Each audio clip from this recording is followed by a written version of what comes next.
blackbird, he sings from an old rowan tree. It is evening, the stars fill the sky. He calls through the twilight, a sweet serenade, an enchantment leads you astray. Come this way.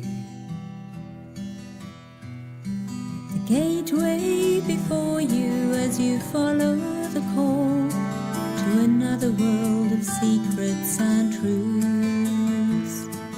Out through the darkness, 3 rays of light as your inner call answers his tune, the blackbird's tune. And oh, how we've longed for the summer. The long days of night they pass by, and in the twilight of spring, the first bird to sing, the blackbird he calls in the summer, as we welcome the sun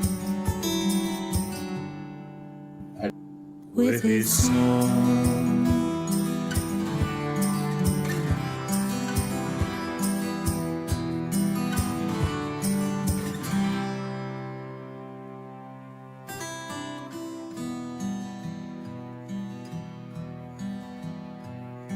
His song, it may haunt you, in dreams it is known, heeding the druid bird's song.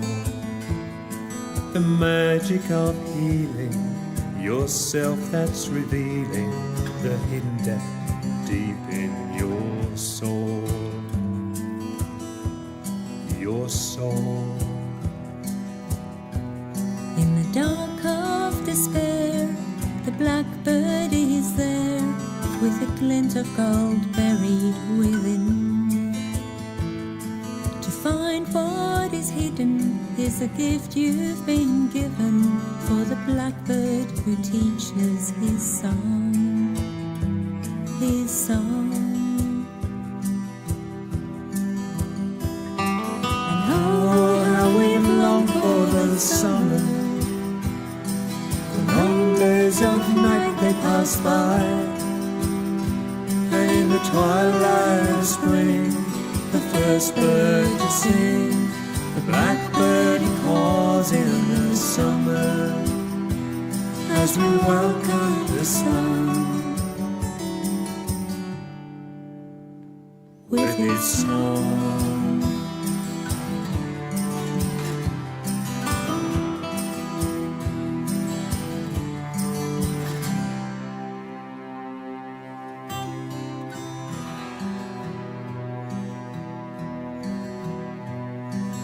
Blackbird, he sings from the old rowan tree. It is morning, the stars leave the sky. The sunrise awaits by the gates of the day, as he forges the change in your heart. Your heart. And oh, how we long for the summer. The long days of night they pass by, and in the twilight of spring, the first bird to sing, the blackbird he calls in the summer, as we welcome the sun with his song.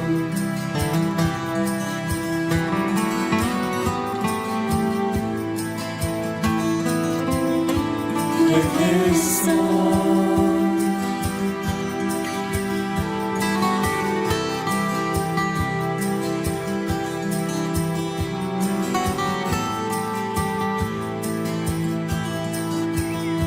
The blackbird's song.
Hold on. Sorry, guys and girls.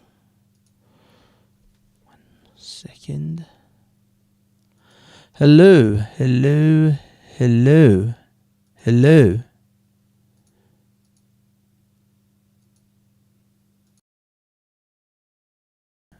Hello, hello, hello, hello. Hello, my darlings. Hello, hello, hello. Am I coming through now? Okay, I thank you. Sorry, something must have happened with the whole thing. So let's start again. Hello, my darlings. I hope you're all well. I hope you're doing well. I hope you're having a wonderful evening. Happy belated Halloween and happy ahead of time Guy Fawkes Night, 5th of November. I am so glad that everybody is in the chat telling me rapidly and repeatedly that the sound was not working, so I love you all. Scarlett in London, Cheeky Chops, Jack O'Connor, or Jack O'Radio, used to be Jack O'Connor, formerly known as, the artist formerly known as Jack O'Connor, Transporter, and Pauline Smith. Love you all and thank you for joining me this evening. And that boy, big up the rats and the hearts. I guess you guys are coming in from maybe from Alex Stein. I don't know. But thank you, every one of you who's coming in from either the Alex Stein channel or from the Chaotic Truth channel. So if you're new here, thank you for subscribing and welcome one and all. I hope I can put some form of entertainment together on this Friday evening. Now, as we normally do here on a Friday, which used to be called the Friday Troll, the Drunken Troll, we are drinking. This happens to be a glass of actually mostly melted ice now, but Hendrix and tonic with the cucumbers. I don't know if you guys can observe the cucumbers. The green screen is kind of messing with the green because cucumbers happen to be green. But anyway, cheers to one and all. And yes, I'm wearing colors which are not conducive to a green screen. I've got yellow, I've got green cucumbers. So just make it work, people. Make it work. We'll do it live. So yeah, I'm wearing colors which are not good for green screening. But I'm glad you can all hear me loud and clear. Unfortunately, I had to now go ahead and shut off a certain window because I thought that was the problem. And now we have to do it all again. We got to do it all again. We got to set it up. But it's okay. It's okay.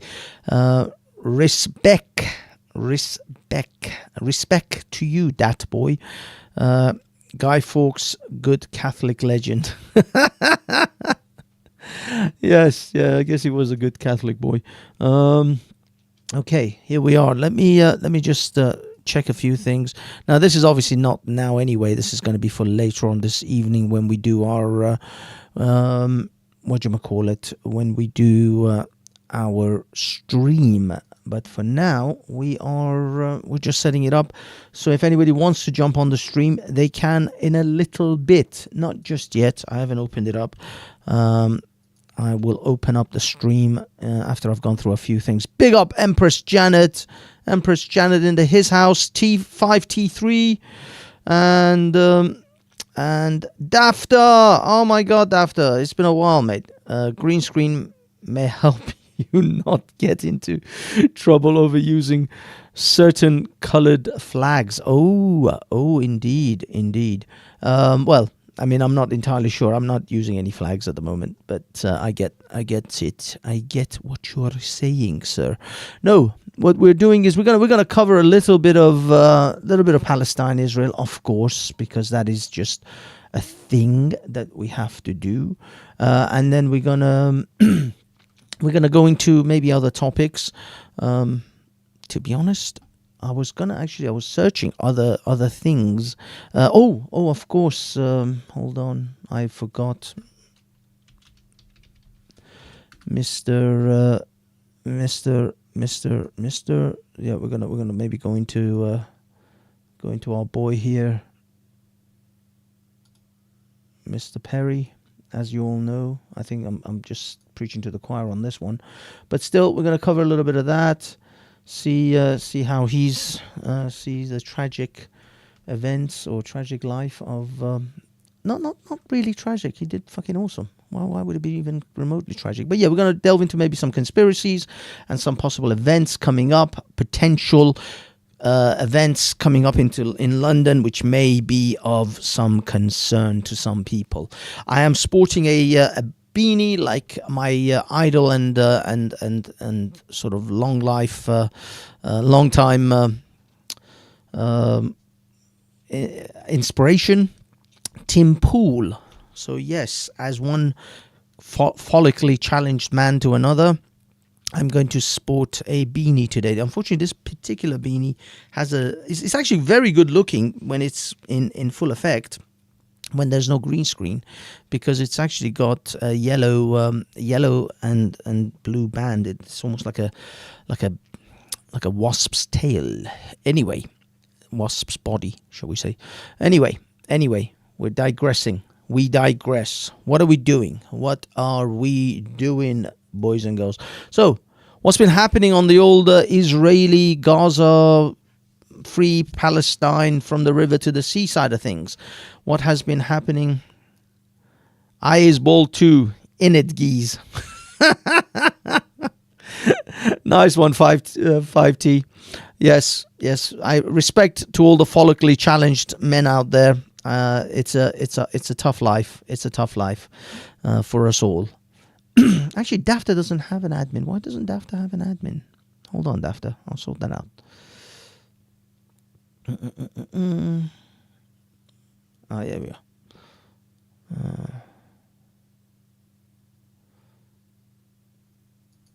There you go, DAFTA.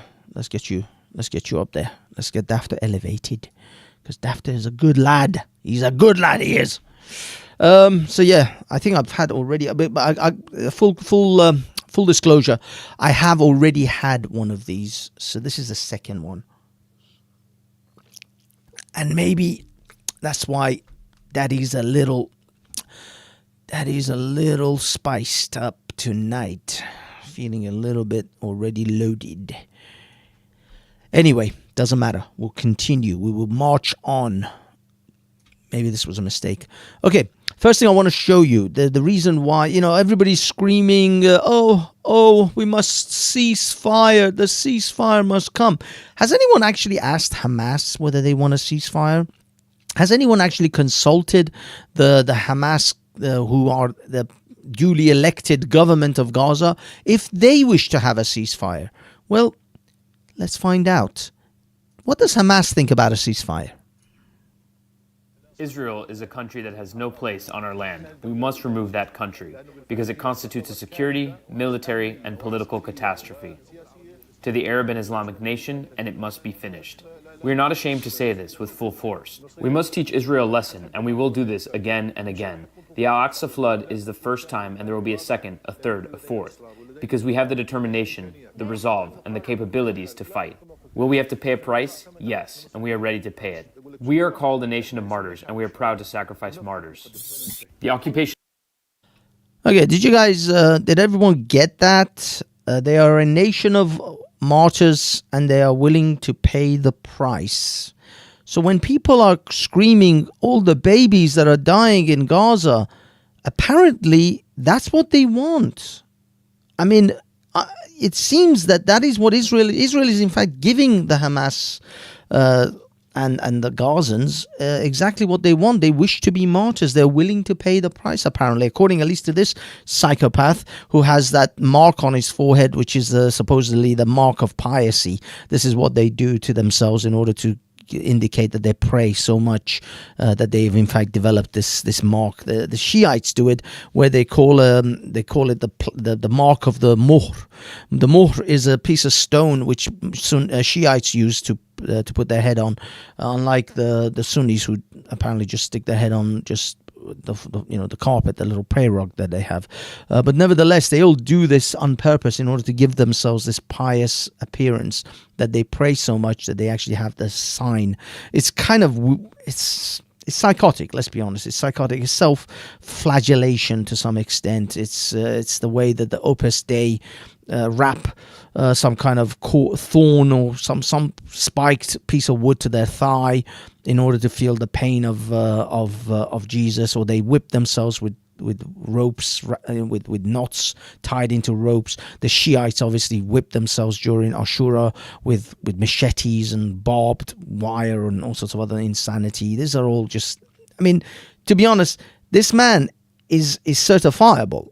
He is pathological and he's insane. This guy should be in therapy or in a straitjacket, but of course he's instead in a Libyan LBC TV studio, screaming how we're going to kill everyone in Israel. I mean, these people are clearly pathological, but this is what the Gazans seem to want. This is what this man literally says. We are a nation because it constitutes a security, military, and political catastrophe for Israel to exist. It constitutes a security, military, and political catastrophe to the Arab and Islamic. To the Arab, catastrophe to the Arab and Islamic nation, and must be finished. Nation, and it must be finished. We are not ashamed to say this with full force. We're not ashamed to say this with full force. We must teach Israel a lesson, and we will do this again and again. Does this sound like a bunch of people that you can negotiate with, that you can actually have some kind of peace with? Do you honestly now think that Israel should, relent or ceasefire with these people? I mean, what should Israel do? What would Britain do? You guys know that Britain, carpet bombed Dresden, right? That the United States threw 2 atomic weapons on their enemies, which were not all military combatants. I don't think Hiroshima and Nagasaki were just filled with military personnel. Those were civilian targets. So was Dresden. So why is there? I mean, for me, I'm just looking for a bit of consistency here, folks. If your enemy is literally saying we will not stop killing you until you're all dead, what should your country do? It would be an act of just genocidal, suicidal, behavior for your country to suddenly go, no, we can talk to these guys. It would be an act of suicide for any country. Take away Israel. Imagine it was Mexico. Imagine it was Canada. Any country in the world. If you had an enemy that literally says we have to kill you all, what would you do? It's unbelievable to have these double standards against. I mean, I'm not all for Israel. I know Israel has done some nasty shit. I'm going to straight up tell you, Israel has done some nasty stuff. I've seen documentaries which will drive you insane. If you had to be a Palestinian living in the West Bank, having to deal with Israeli checkpoints, and going to work across Israeli checkpoints and having to give birth. There was a woman who had to give birth in an ambulance because when they say it's not an apartheid in Israel, technically they're correct. It's not an apartheid because you're not dealing with the people of the same nation. So, Israelis are not keeping Arab Israelis from going to hospitals. But Israelis are keeping Palestinians from going to hospitals because there are, across the West Bank, there are 2 types of number plates, the yellow number plate and the white number plate. And I forgot exactly which is which, but I'm pretty sure it's the yellow ones are the Israeli ones, or maybe they're the Palestinian ones, and the white ones are the Israeli ones. So if you have an Israeli number plate, you get through checkpoints without any problem. But if you have a Palestinian number plate, you may not get through that checkpoint that day. And that's why a woman had to give birth. Well, I'm still live. Yep. Yeah, so it seems to be good. It is good. Yeah, just give me a 1. It says buffering. Someone says buffering. I apologize if it is buffering. I am going to try to reduce the buffering. How and when? I don't know. Let me see. Maybe I've got to close this down. Okay. Well, let's hope I've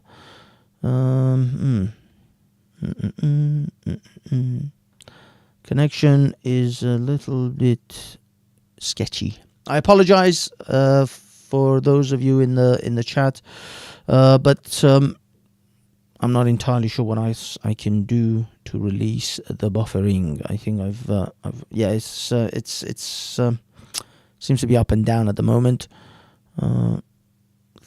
Seems to be anyway. I'm gonna keep marching on, but just let me know if it completely cuts off. At the moment, seems to be doing something. Yeah, you're right. Why are you buffering on me? Why are you doing this? You terrible person. Okay, we're gonna keep pushing through, boys and girls. We're gonna keep pushing forward. We'll catch it on the rerun or the replay. I'm sure it'll be fine then. I don't know. It's complicated. It's like my relationship status on Facebook. Okay. It's a secret. He's a secret Christmas lover. It's a Christmas tree on his forehead. It's a Christmas tree on his forehead. Yeah. Anyway, let's finish this off, and then we'll move on to the next clip that I have. Teach Israel a lesson, and we will do this again and again. The Al-Aqsa flood is the first time, and there will be a second, a third, a fourth, because we have the determination, the resolve, and the capabilities to fight. Will we have to pay a price? Yes, and we are ready to pay it. We are called a nation of martyrs, and we are proud to sacrifice martyrs. So these children are martyrs. Don't worry about your 3-year-old being her footage. Admittedly, I think the reason I use that one is because they had someone actually read it out rather than you guys having to read the text. Now this one is a video I found online. I think it was on I don't know, Instagram or TikTok, where a Palestinian father goads Israeli soldiers to shoot his son. This is what the Palestinians are doing to try to get sympathy credits for the death of their children. They are literally sending. Now I don't know whether this is a fake or whether this is genuine, but if there's even a remote sense of realism in here, if this is real in any level, it's insane. It is insane. And by the way, I made the quote which someone highlighted for my video last time on my show live stream from Speaker's Corner. They said a great quote. Admittedly, I don't think it was mine anyway. I didn't come up with it. It was a quote from. I heard it somewhere else. Someone else already made the quote, so I'm not taking credit for that quote. But someone posted saying it was a great quote. But the problem here. This was my quote on Sunday. Human animals. No, because I care about those. But the problem is you don't care about the Palestinian people. I don't care. You just talk about how you care. Talk about that. Exactly. Because if you cared, you would be one of the people who would want to flush out Hamas and kill them. Because Hamas killed Palestinian children now. Hamas? Yes. Oh, this is your story. Hamas knew that Palestinian children will die when they do what they did, and they still did it. Hamas killed Palestinian children. 8,000 of them now. Good concoction, really. This is why you can't get it. You don't realize that on the 7th. They want Hamas to defend themselves. No, they were not defending themselves. They knew they're going to kill thousands of Palestinians, but they still went and killed Israelis because they hate Jews so much. You hate Jews more than you love your children. That's why. That's right. Let's hear that again. Much. You hate Jews more than you love your children. That's why. That's the problem, man. That's the problem. They hate Jews more than they love their children. And look at this.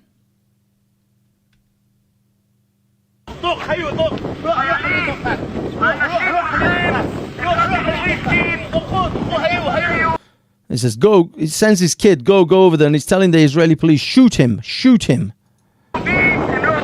Go over there. He's telling his son. Don't be afraid. Go over there. Now he's sending his, I would say, 9, 5, 6, 7-year-old child, maybe.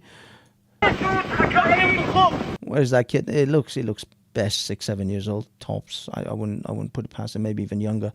There you go. And he's telling the Israelis, let them kill you.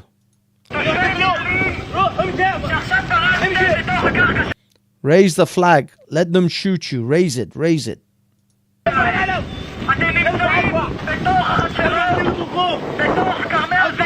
Raise the flag so they will shoot you. Shoot it. Let them kill him. This is if this is real, this is psychotic. You know that this is psychotic. This is certifiable behavior.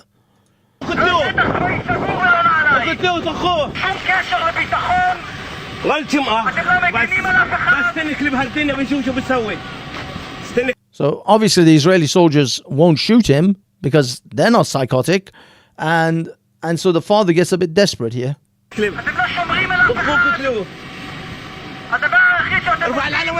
Yeah, pick up a rock, throw a rock at him. Don't be afraid, throw it. So he's telling the child to throw rocks at the IDF now to try to goad them into shooting the kid. But the kid is so small and so young, he doesn't understand. So look what he does.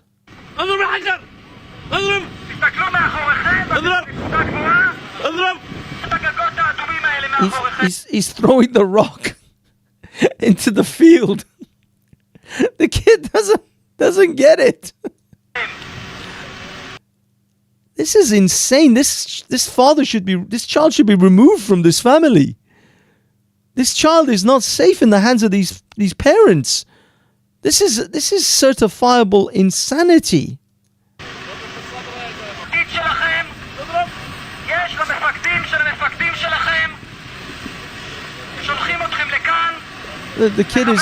The kid picks up the stone and throws it into the field because he doesn't quite get it.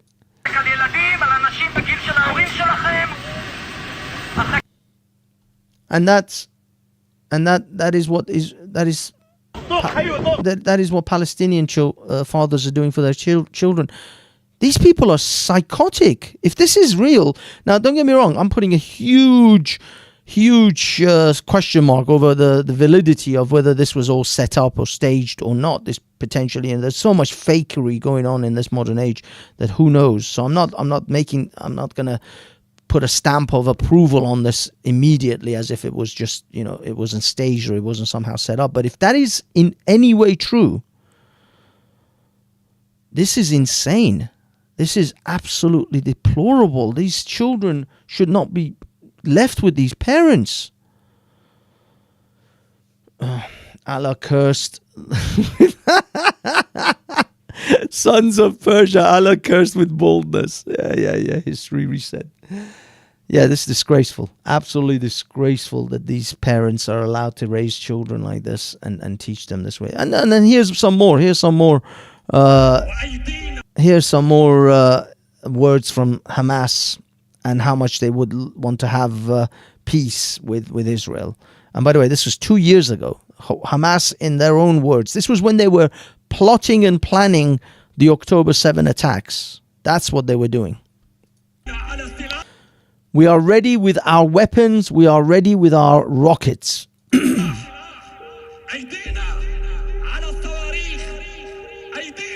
We are ready to blow up buses. We are ready to carry out suicide missions. Excuse me.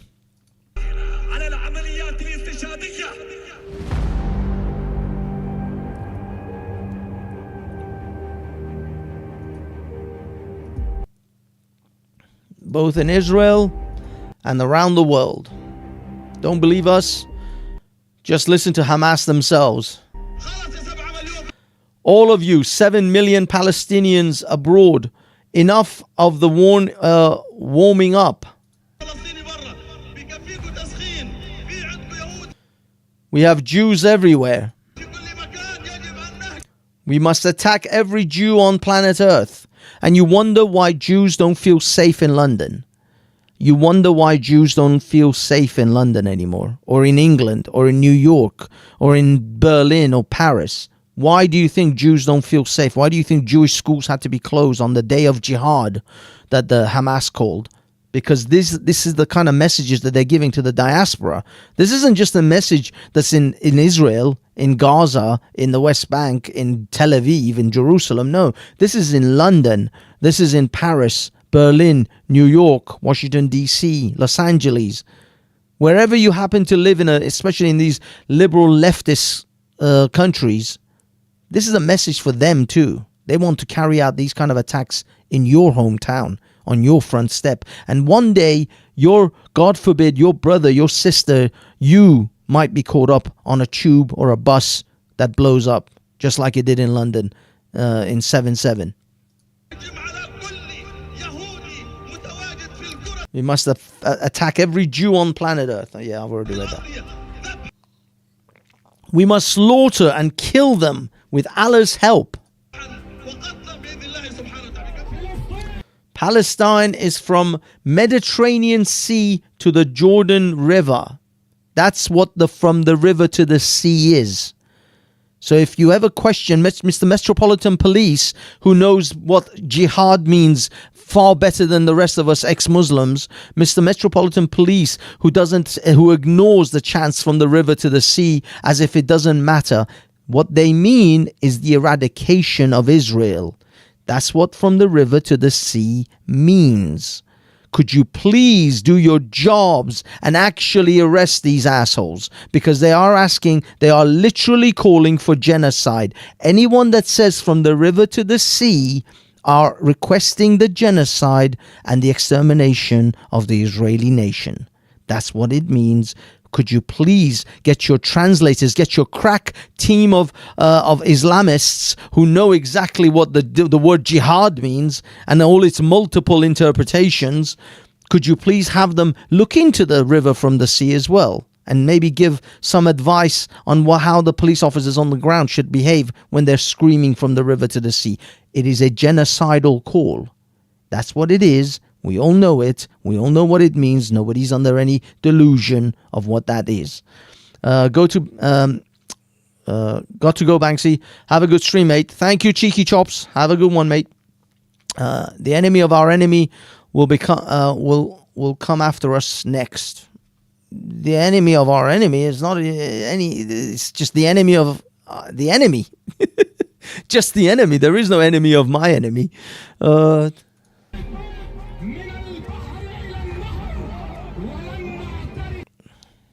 And we shall never, never, never recognize Israel.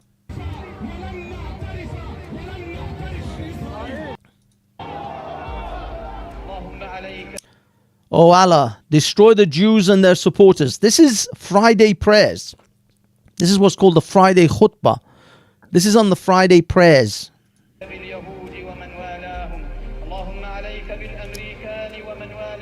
Oh Allah, destroy the Americans and their supporters. Oh Allah, count them one by one and kill them all without leaving a single one. If you're an Englishman, if you're a Scotsman, if you're a Welshman, I'm speaking to those, because if I just say British, that's a very, very large paintbrush that I'm painting with. That includes a whole bunch of assholes who support these guys. But if you're an Englishman, and I'm sorry, this is your country, and I'm a guest. I'm a mere immigrant from a country, by the way, that the leaders wish the death of your nation as well. If you're an Englishman, if you're a Scotsman and a Welshman and Northern Irish, this is essentially your country to begin with, and the rest of us have been fortunate enough to have your good graces to allow us to live here. Could you please do something about the assholes in this nation? Especially your lefties are just taking the piss, and all these other foreigners who want to have you killed and beheaded. Most of them probably live next door to you. You think it's oh no, it's not all. Let's just say not all. Shall we put that in hashtag not all, hashtag not all? Yeah, Mr. Habib down the road, who runs your corner shop, may not wish the death upon you, but when the psychos come, Mr. Habib is not going to stand on your side of the fence. He's not going to help. He's not going to put himself in front of you and the bullet. I'll tell you that. He will say the Shahada loud and proud and just walk away as the monsters come through your door. That's what will happen. I'm telling you now. And when the day comes, when that shit comes to pass, as you can see, every year the Free Palestine movement is getting bigger and bigger. They're talking about 500,000 people that came into London. I don't know what to tell you. The pew polls are there. We've been screaming about this for decades. Literally decades. 20 years I've been screaming about this. The hordes are no longer at your gates. The hordes are inside your gates. They're on your bridges and on your fucking Trafalgar Square, in your Trafalgar Square and your Whitehall. The horde is no longer at your gate. The horde has come from rubber dinghies into your shores. Could you please do some shit? Okay.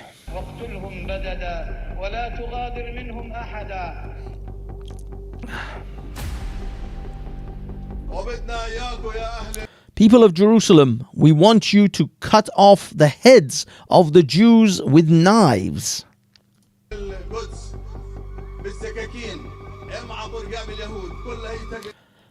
With your hand, cut their artery here. This is Hamas. This is what they are telling you what they want. This is what they want to do to these Jewish people. And by the way, they don't just want to do it to the Jewish people in Israel.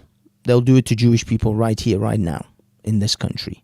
You can go ahead and pretend that is not what they want. That is what they want. I said to the Muslims in the park that there was Jewish shops that were attacked. It's like, oh, they're all Zionists.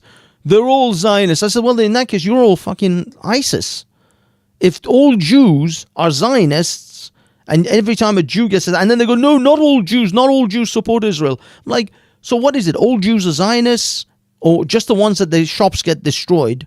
Those are the only ones that are Zionists. But anyone else who stands, those Hasidic ones with the curly whirlies who stand and say, no, we don't like Israel, they're the only Jews that actually support your psychotic cult. Because the rest of them are Zionists. And if all Jews are Zionists, then all Muslims, I can paint the same brush and say all Muslims are ISIS, right? I mean, I can't trust you. You could be an ISIS in the shadows.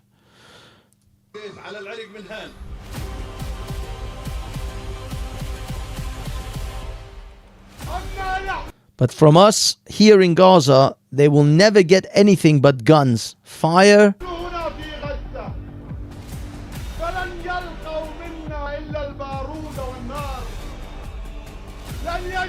They will never get anything but martyrdom. They're asking to be martyred. Why are you crying about? They are asking to be martyred. What are you crying about? Why are you screaming, oh, the poor children of Gaza? They're all going to heaven right now. There's 8,000 of them living, lavish lives with their houris and their mansions and the rivers of wine and honey and the fruits that never spoil and never lose their flavor, right? Right? They're there. You should be happy, technically. Why aren't the Muslims dancing now? Why were they dancing on the 7th of October, but they're not happy and dancing now? But the Gaza, all these children in heaven, all these martyrs in heaven, you guys should be celebrating every night, right? Fight to keep your foreskin, men. Damn, you guys, you don't let anything get serious.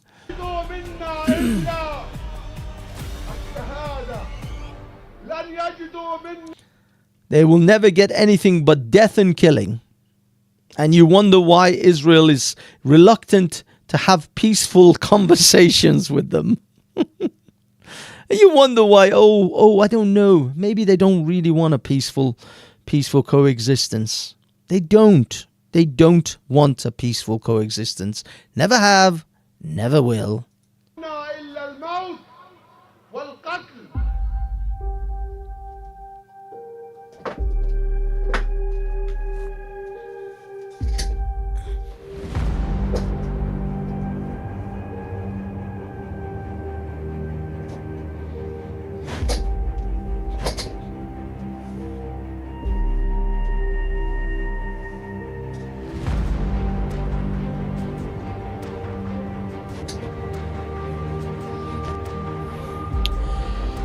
Indeed, indeed, indeed, indeed. Okay.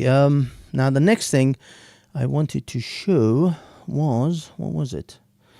Was it? Oh yeah. This is Vahid Beheshti. Look, Vahid. Now this is a clip from Vahid Beheshti.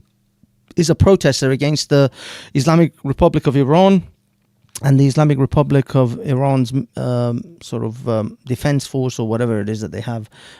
They call it the IRGC. I forgot what it stands for exactly. It's terrible. But anyway, he got attacked. Vahid, on that, I am, and this is one of the reasons why I am raising money now, justgiving.com/page/GB News Poppy, and I suspect this is the reason why we've already exceeded our original target by 314% in 2 hours. It's because a lot of our viewers and a lot of our listeners are absolutely terrified that we're going to see in a couple of weeks' time a massive issue with protesters on Remembrance Sunday in this country, where it's a day to honour our veterans, it's a day for patriotism, it's a day for remembrance, it's a day for Britain, and Britain around the world as well. Okay, now this actually very nicely brings us into our next issue, which may be arising in London.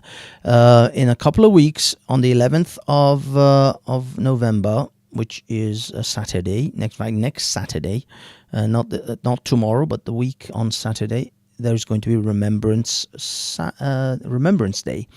And as we all know, Muslims are not exactly fond of Remembrance Day. They don't give a crap about it.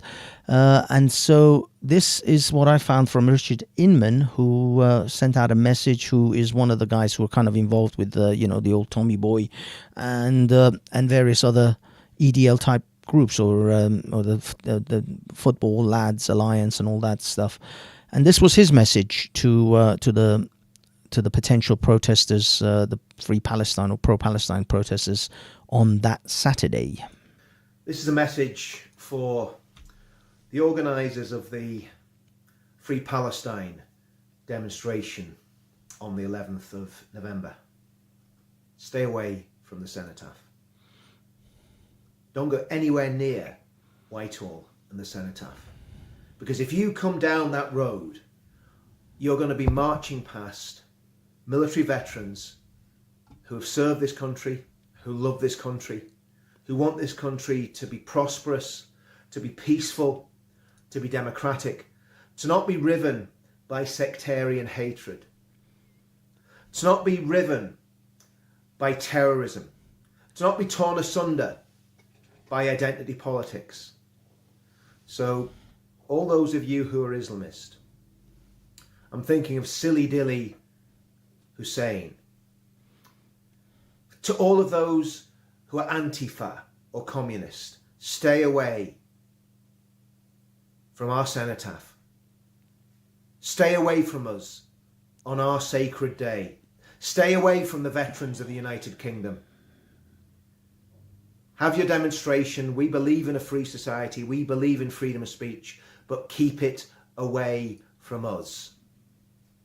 And to the Met Police, who I believe are negotiating with these people, many of whom I believe are extremists. But you're negotiating with these people. To the Met Police, keep them away from Whitehall. You can blockade Whitehall. You can block it off. You can block either side of the street off. You can block it off at Parliament Square. You can block it off at Trafalgar Square. And you can just give access to veterans and their supporters, people who love the country, people who want the best for the country, people who want the best for every single person who lives in the country and loves the country. Have your protest. Not going to get involved in the politics of it. That's not for this day, because this day is about remembering the war dead. This day is about thinking hard about the men and the women who lost their lives in 2 world wars and all the conflicts since then. Battles against terrorism, battles against jihadists, battles against those who were committing genocide against Muslims. And I'm thinking about the Balkans Wars. where British soldiers went to those countries, bled and fought and died to help liberate Muslims. Think about the battles against terrorism, the battles against Islamic State, the battles against Al-Qaeda, the battles against the Taliban. When British lives and British blood was shed to try and bring freedom to people living under Islamo-fascist regime.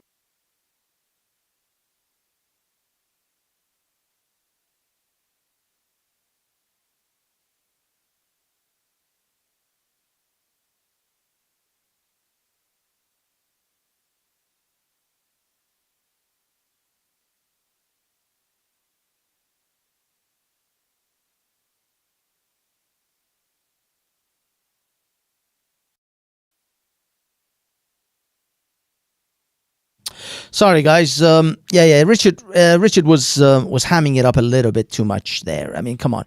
We all know that Iraq War was those poor soldiers were cannon fodder who were sent to Iraq under false pretenses of weapons of mass destruction and all that. Now, I'm not arguing against the lives lost in Iraq, Afghanistan, and other places. Whether you consider the wars to be just or not, those soldiers still gave their lives for their country, and absolutely they should be remembered. But of course, there are at the same time that it's Remembrance Day is also for those who lost their lives in the First World War, Second World War, and all the other wars that Britain has fought over the centuries. So. Whether you agree with the wars or not, those soldiers gave their lives and they deserve their day to be remembered. And so I agree. This is part of British culture, British history, and British tradition. As much as the Muslims hate having their religion and their religious idols mocked and what's it called? Criticized, Islam, Muhammad, etc. This one day is just one day, and I think the Palestinian movements, the Palestinian protesters, should simply stay away. I mean, to be honest with you, what really should happen is that the police, the Metropolitan Police, should block off the whole of Whitehall.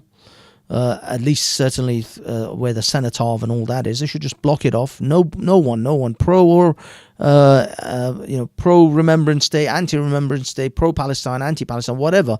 No protests go into that area that day. That should be really the fairest way.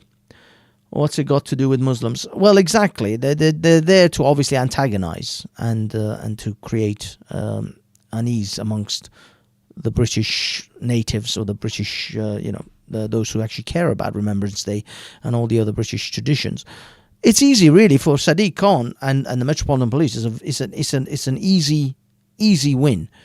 Block that whole area off. No one gets in. No one comes near the Cenotaph. No one protests there. You want to protest? Go to Trafalgar Square. Go to maybe even what do you call it? What was the other one? Parliament Square. Do your demonstrations. There's like a million places. Go in front of Buckingham Palace. Who cares? Nobody cares. Go to Piccadilly. Go to Regent Street. Go to Oxford Circus. There's like 100 places you can go and protest in London. You don't have to be at Whitehall. You don't have to be in front of 10 Downing Street. They should just block that whole area off so the public can go. Yeah, block it off. There's only... that's the only sensible thing to do. Exactly. To just lock that section off. No one gets in. Either, as I say, not even. I'm talking about even the veterans and those who came to honor the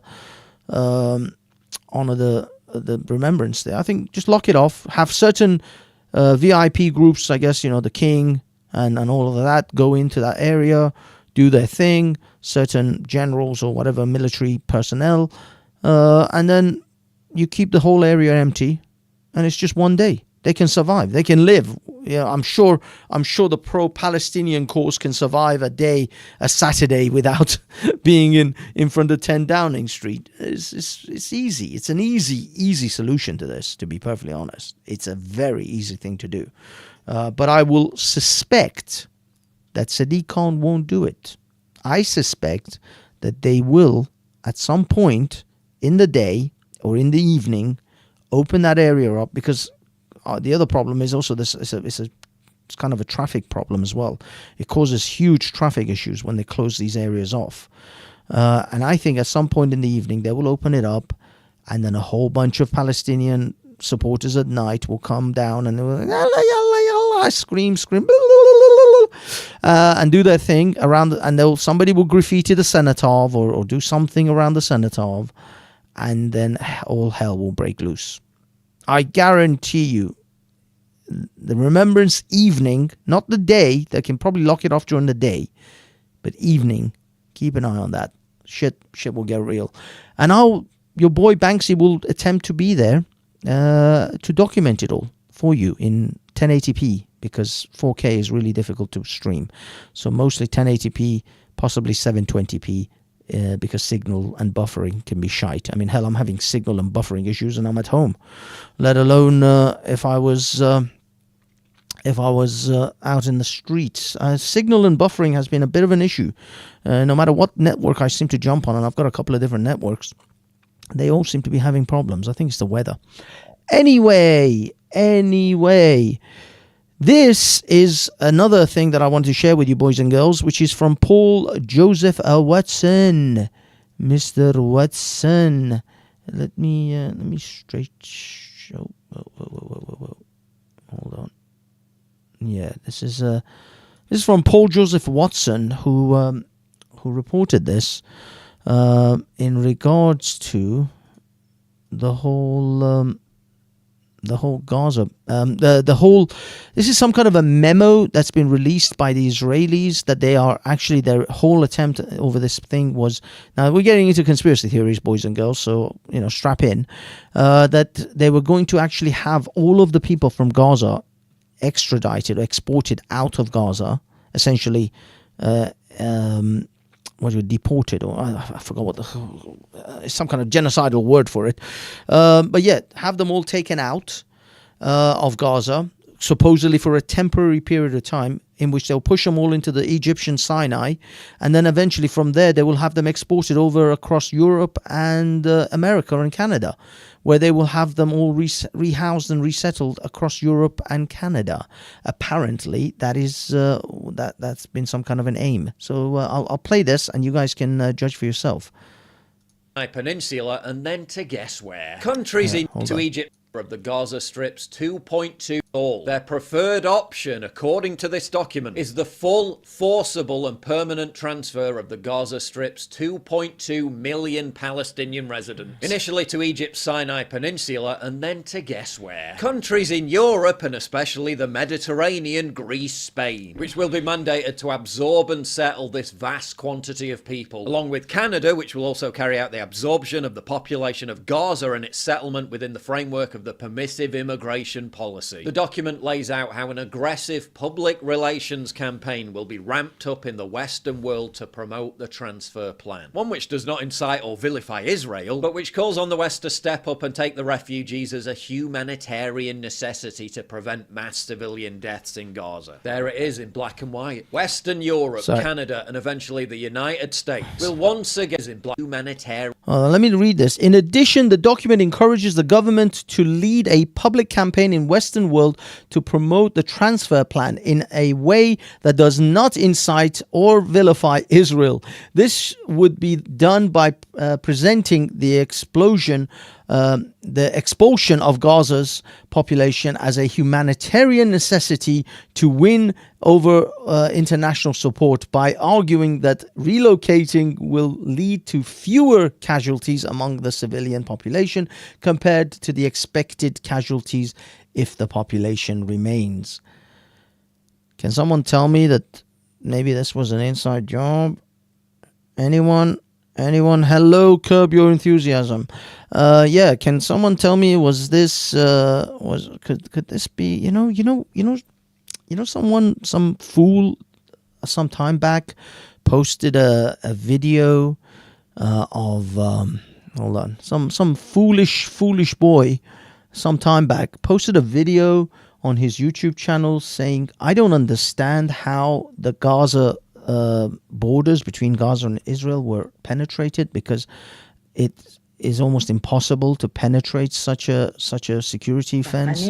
The security fence is literally monitored at all times, and in fact, if it's even when a pigeon lands on it, security alerts go off. How did this exceedingly large oversight in security was carried out?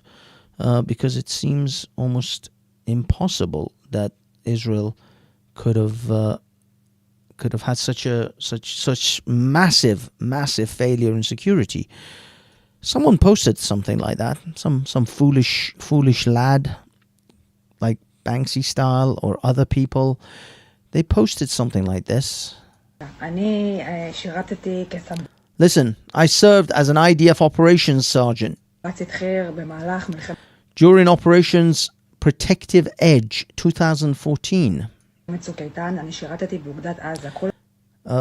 Sorry. There's an Operation Sergeant Protective Edge. I served in the Gaza division. Throughout my service, I was in the logistics. I was in the logistics support. During the 2014 Gaza war, in the Gaza division.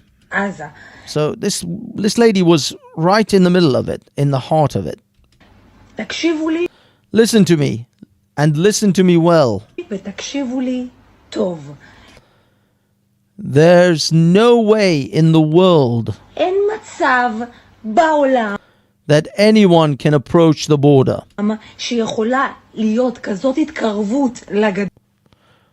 that without us knowing about it. The observers sit in bunkers. 4 hours, they can't move their eyes like this. They can't even move their eyes left or right. They can't move their eyes left or right. 4 hours. They're just purely staring at the monitors. They sit in front of a screen. There is no way in hell they would wake me, all the forces in the sector. How would they enter with tractors? A year ago, there was a military operation in Gaza to prepare for such events, and ongoingly there are trainings for these kind of scenarios. This raises serious questions for me anyway about Israeli intelligence. What happened? 2 years ago, there was a successful deployment of underground barriers with sensors to alert exactly on these kind of terrorist breaches. Israel has one of the most advanced and high-tech armies. How come there was zero response to the border and fence breaching? I cannot understand that. Personally, I served in the IDF 25 years ago in the intelligence forces. There's no way, in my view, that Israel did not know of what's coming. A cat moving alongside the fence is triggering all forces. So what happened to the strongest army in the world? How come border crossings were wide open? Something is very wrong here. Something is very strange. Indeed, something is very wrong and strange, but we're conspiracies theorists. We're crazy. We're just crazy, man. We don't know what we're talking about. Nothing to do with them wanting to shift. Where is it? Nothing for them wanting to shift 2.5 million people out of Gaza and into Europe and North America. Nothing to. We're just crazy. We're just crazy conspiracy theories because they're making the frogs gay. They're turning the frogs Palestinian. That's what the government is doing, goddammit. I'm a human with flesh and blood coursing through my veins. Yeah, shit is... Something stinks, people. Something stinks. Something stinks real bad. But anyway, moving on. Oh, what is this? Speaking of moving 2.5 million people out of Gaza and into Europe, here's a petition. A YouGov petition, UK government and parliament petition, allow Palestinian children. You got to think about the children. What about the children? It's the children, people. We must allow Palestinian children to enter UK during ongoing conflict. The ongoing conflict in Palestine has displaced, and then blah, blah, blah. I didn't click on the rest of the link. We got to think about the children. We have to bring the children over to Britain. And of course, with the children, we can't just bring them on their own. We have to bring their mum and their dad. Well, the grandmother is sick, so we can't leave the grandmother behind. And the cousin has a gimpy eye. He can't stop flinching. He's a little bit retarded, so we've got to bring cousin Abdul, the retarded one. And we got to bring cousin Abdul's mum and dad, because cousin Abdul can't be here on his own. So let's bring cousin Abdul's mum and dad as well, to look after him. And of course sister Aisha, or Auntie Aisha, has to come with her 3 kids because she's pregnant, so she can't stay. And then we've got Uncle Muhammad, Uncle Abdul, Uncle Omar, Uncle. We got to bring them all, man. We got to bring them all, but we got to look after. What about the children of Palestine? What about the children? Has to open a gate for vote. No, Jack. They're gonna open the gate. The gate's gonna be open, sure, but once they go into the Sinai, they are then going to be taken from the Sinai to Europe and Canada and probably the United States, because Egypt isn't going to have them permanently. They're not going to keep them long haul. They're just going to keep them there temporarily until Gaza is rebuilt. But of course, we will temporarily bring them to Europe so that when the bombing is finished and Gaza has been fully rebuilt, then we will send them back. Prepare for an influx of Palestinians. 10 times larger than anyone on a dinghy boat. Oh, by the way, the dinghy boats will keep on coming too. So there'll be Iranians, Syrians, Pakistanis, Afghanis, Somalis. The dinghy boats won't stop. That's just a regular call. That's just a Tuesday.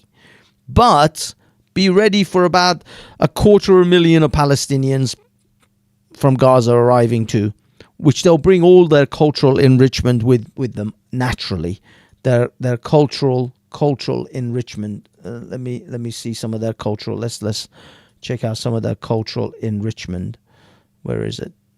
Can we see some? There's some cultural enrichment. There's some cultural enriching. Look at the cultural enrichment. Oh, look at that! Aren't you culturally enriched? Don't you feel culturally enriched? Isn't that some culture? There's some culture for you. You see, if you Brits had your own culture, you wouldn't need to be enriched like this. But you are going to be enriched by other cultures because all you know is fish and chips and potatoes and bland food. So now you're going to get so much enrichment. Look at that enrichment. Aren't you happy about that enrichment? Don't you feel rich? Rich. Enriched.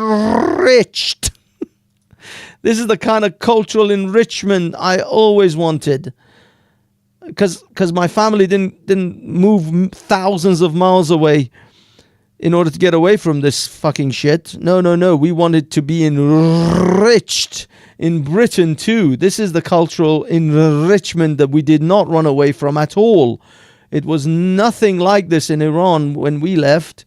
It was so much less enriched. So we came to Britain. Fuck me. Oh, fuck me. I'm not entirely averse at asking Elon Musk to book a ticket to Mars for me. Can anyone put me in touch with Mr. Musk? Oh my god, I'm not even watching. You're not even watching the enrichment. Shit. I'm watching the enrichment. You guys are not even watching it. I'm quoting over the enrichment This is what I mean about the cultural enrichment, boys and girls. Sorry, I didn't have any of you watch this cultural enrichment. This was the cultural enrichment that we had in Iran, which has now followed us because it's so rich and so cultured. I'm sorry, you guys were not watching the cultural enrichment. This is the culture. Look at that. Don't you feel enriched? Isn't this better than fish and chips and jellied eels and mushy peas and eels and slime or whatever the hell it is that these fucking people eat? Pucker pies. Don't you feel much more enriched with all these enriching people in your life? This is the enrichment. This is how you get culturally enriched. Don't you feel richer? I feel personally richer. I feel like I won the lottery with this cultural enrichment. Look at these culturally enriched and diverse people all in the city of London. Look at that. Don't you feel enriched? Look at that. Isn't that cultural enrichment? Don't you feel enriched? Don't you feel upgraded? Isn't this better than your bland country life of watching the cows and the sheep and eating your pucker pies and your sausage rolls and your Scotch eggs? This is the enrichment that we bring for you people. Because my family definitely didn't run away from any of this shit. No. My family didn't scour the earth and move thousands of miles away from this. We wanted this. We all came to England because we thought, eventually, in about 30, 40 years, this will be our fucking future. Oh, God. Where do I have to go? Englishmen, I'm blaming you fuckers for this. I'm sorry. That's not my fault. I came to get away from these cunts, okay? I came here to get away from all of these assholes, and you fucking let them in. It's not my fault. I didn't bring them. I came to live amongst you as you. I honestly did. I like fish and chips. I have no problem. I don't need a Balti tikka masala curry occasionally. If I have to swap not having a tikka masala curry dish once in a while and get rid of all these cunts, I will eat fish and chips for the rest of my life. I will eat fucking a spotted dick. I will take a spotted dick to the mouth for the next 15 years if it means deporting these cunts. I'm just telling you, it's not my fault. I didn't fucking want them here. You cunts let them in. And now we have to deal with this shit. We have to deal with this shit. So thank you very much, you liberal cunts. You fucked me in the ass after my mum did the wisest thing and got us out of that shithole. You imported the shithole. Thank you so much for that. Congratulations. I feel so much fucking better about that. You feel good about yourself? Do you feel good about yourself? You can't handle you want the truth. You can't handle cultural enrichment. Okay, fuck this. This is an hour in. My rant is done. Whilst I'm waiting for people to to jump on the chat. If anyone wants to chat, I don't know. Does anyone? This is so fucking depressing. I wanted to have a nice show. I got a bit drunk. I had a couple of Hendrix and tonic, and I felt a little bit drunk, a little bit buzzed, and I wanted to have a good time. I wanted to have a party. I wanted to talk about good things, fun things, and I feel depressed as fuck now. I genuinely do. So, fuck you. Thank you very much. I'm going to move on to the unfortunate and early passing of Matthew Perry. For those of you who don't know who Matthew Perry is, Matthew Perry starred in a TV show known as Friends. Friends, with all these handsome-looking people, which, I have to say, the women managed to stay better-looking so much more than the men. Let me see if I can actually get this.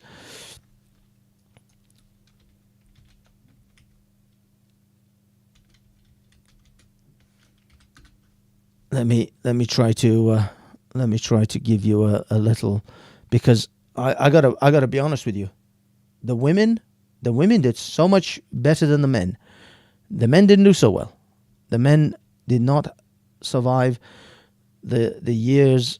The years were not kind to the men. I'm gonna give it to you straight. the women actually did so much better than the men, and it's I mean, admittedly, I got to say, David Schwimmer hung in there. He did all right, but let me see if I can find the David Schwimmer picture. Where the hell is he? How is it? Yeah. Look at what the fuck happened. Holy shit, Matthew. Not Matt. What happened to Matt LeBlanc? I mean, how that shit went wrong on so many levels. Where is he? David Schwimmer did better than all of them. He's still okay. He's still got that. And let's bring it up. Okay, here it is. This is the ladies of. Oh shit! Can't see most of it. Why the fudge? Sorry, guys. There you go. There's Lisa Kudrow. There's Courtney Cox, Jennifer Aniston. I swear to God, Jennifer Aniston is the devil. She's using some kind of satanic fucking ritual. The girl has no wrinkles. Almost 20, 30 years from when she was on friggin' Friends. Look at her. This is not right. These women are using some kind of devil's. I mean, look at Matthew Perry. Holy shit! What happened to the men? The men took a nosedive. Sorry, not Matthew Perry. That's Matt LeBlanc. Matthew Perry, he didn't fare so well. This is a little bit pixelated, but oh shit! Why are these thumbnails so fucking small? Bollocks. Let me see if I can get these. It's too pixelated, man. It's too fucked up. But the women did fucking unbelievably well. Okay, here we are. Let's check out. There we go. Now, this was some kind of reunion that they had. To be honest, David Schwimmer, is it David Schwimmer? I think it's David Schwimmer. He did all right out of all of them. He's still fairly good shape. Matt LeBlanc, now that shirt actually makes him look reasonably thin, and his stomach is hidden behind Jennifer Aniston, but he blew up like a balloon. Matthew Perry doesn't look too bad in this one. But look at that shit. What the fuck happened to you, man? Did you just not stop eating for 20 years? God damn. I mean, come on, man. Look how good looking he was. Holy shit. Anyway, moving on back to, those were the cast of the Friends show. Unfortunately, Matthew Perry, yes, he died. He drowned in his jacuzzi. Was it drugs? If it wasn't drugs this time, it certainly was drugs taking its toll on his heart over the years, for sure. The man was taking so much drugs that his voice changed over the years. I mean, he really had a terrible voice. So yeah, that was an unfortunate thing. And yeah, he passed away at the age of 54. 54, that is so young. Seinfeld was better. Come on, Curb. Come on. I mean, I would expect someone who watches Curb Your Enthusiasm would probably find Seinfeld more clever, because obviously Seinfeld is a stand-up comic and is much more clever in their jokes. And of course, Curb Your Enthusiasm is one of the most clever, one of the cleverest shows on TV that was on TV. It was awesome. Every episode is just unbelievable. How well thought out it is, and it is kind of you're a Jew, you're supporting a Jew. Is that nepotism? I don't know. Is your decision influenced by your nepotism? Maybe. I can't say that. I can't say for sure. But Friends was awesome. I grew up on Friends. When I was a lad, Friends was the number one show on TV, repeated. So I have a very soft spot in my heart for Friends, and in fact, it's been repeated now on Comedy Central and other places quite often. Anyway, it's still being shown on repeat. So yeah, it's a sad thing. To be honest, I think given heart attack victims, Matt LeBlanc might be the next one on that chopping block. If this dude doesn't cut some calories, he may be the next one. He's even got fat hands. His hands got fat. How is that a thing? But the women, I swear, these women are taking some kind of, they're extracting the souls of children or something. Something's going on because these women look way too frigging good. The women of Friends look too damn good. It's just not right. There's something going on there. I mean, okay, it could be the photoshopped, but they have literally no wrinkles. I think out of all of them, Lisa Kudrow looks oldest, but then she was the oldest on the show as well. I think she was older than all of them when they were doing the show. But fuck me, man, these women are fucking in. They've got some kind of deal with Satan. Something's going on. They're sucking the souls of children of Epstein Island. Something is happening. The women just look too damn good for their age. I mean, these women are all in their 50s and 60s, at least. There's no way that these women can survive without Botox and high levels of I would imagine, facelifts. You would think.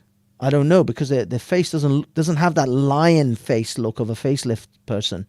So maybe the facelifts have been very good.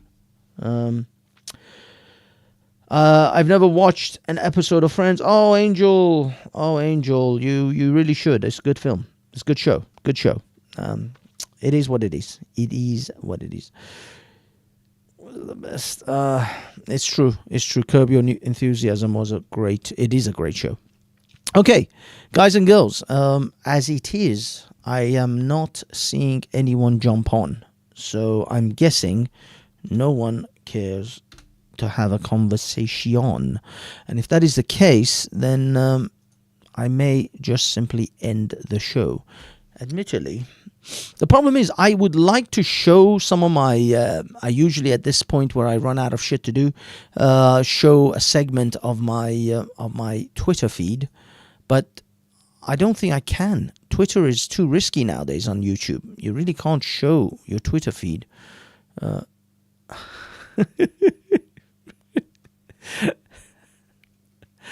my god!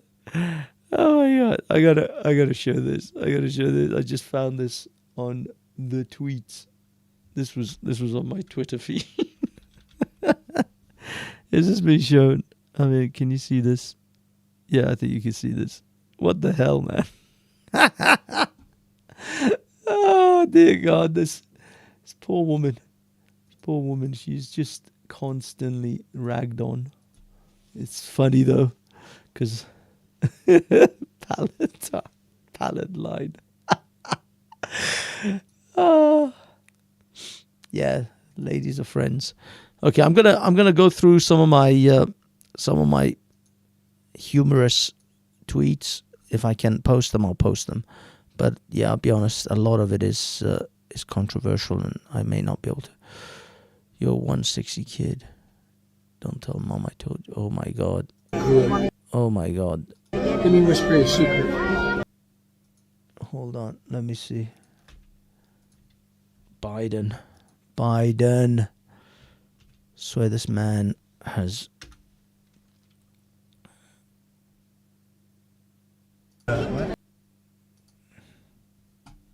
How does that look?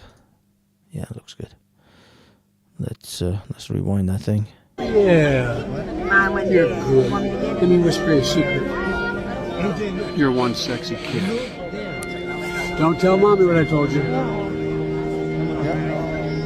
You got it? Mm-hmm. Okay. I'm recording. Oh, you're recording. Not good at filming? Yeah. Holy shit, this man is a pervert on an epic level.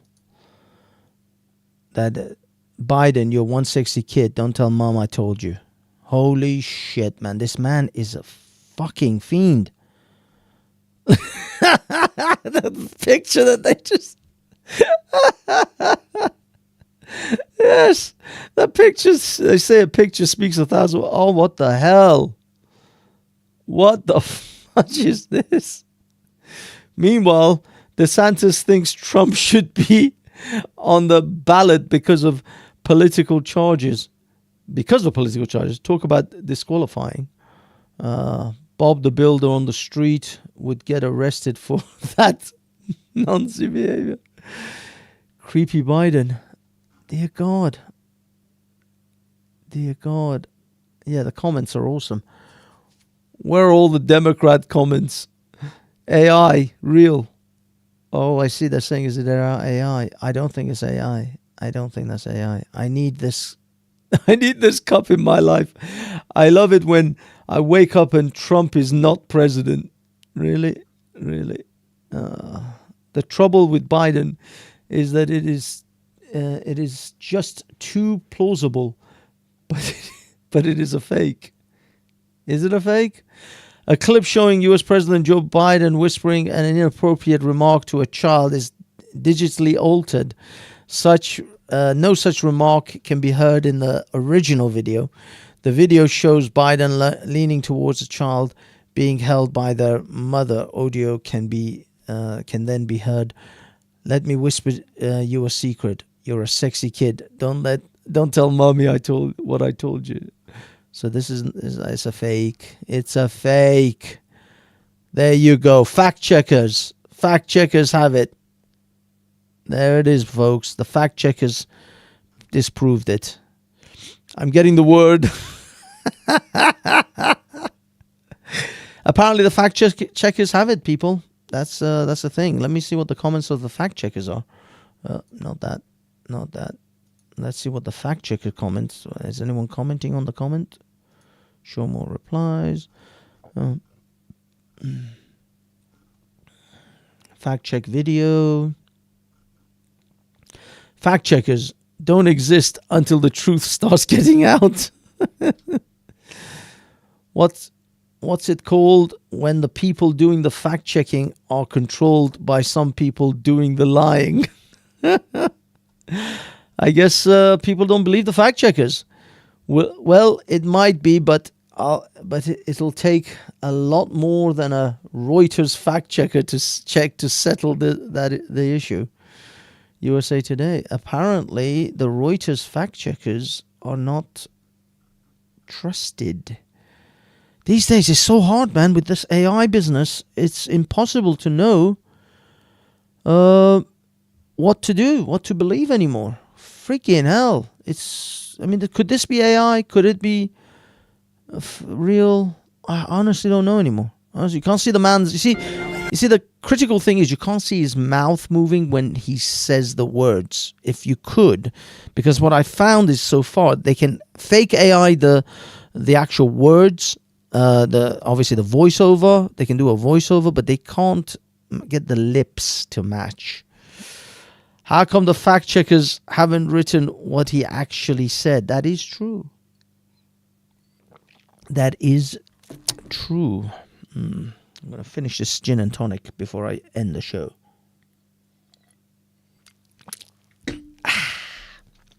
So, anyone drinking tonight? Anyone want to get on the stream?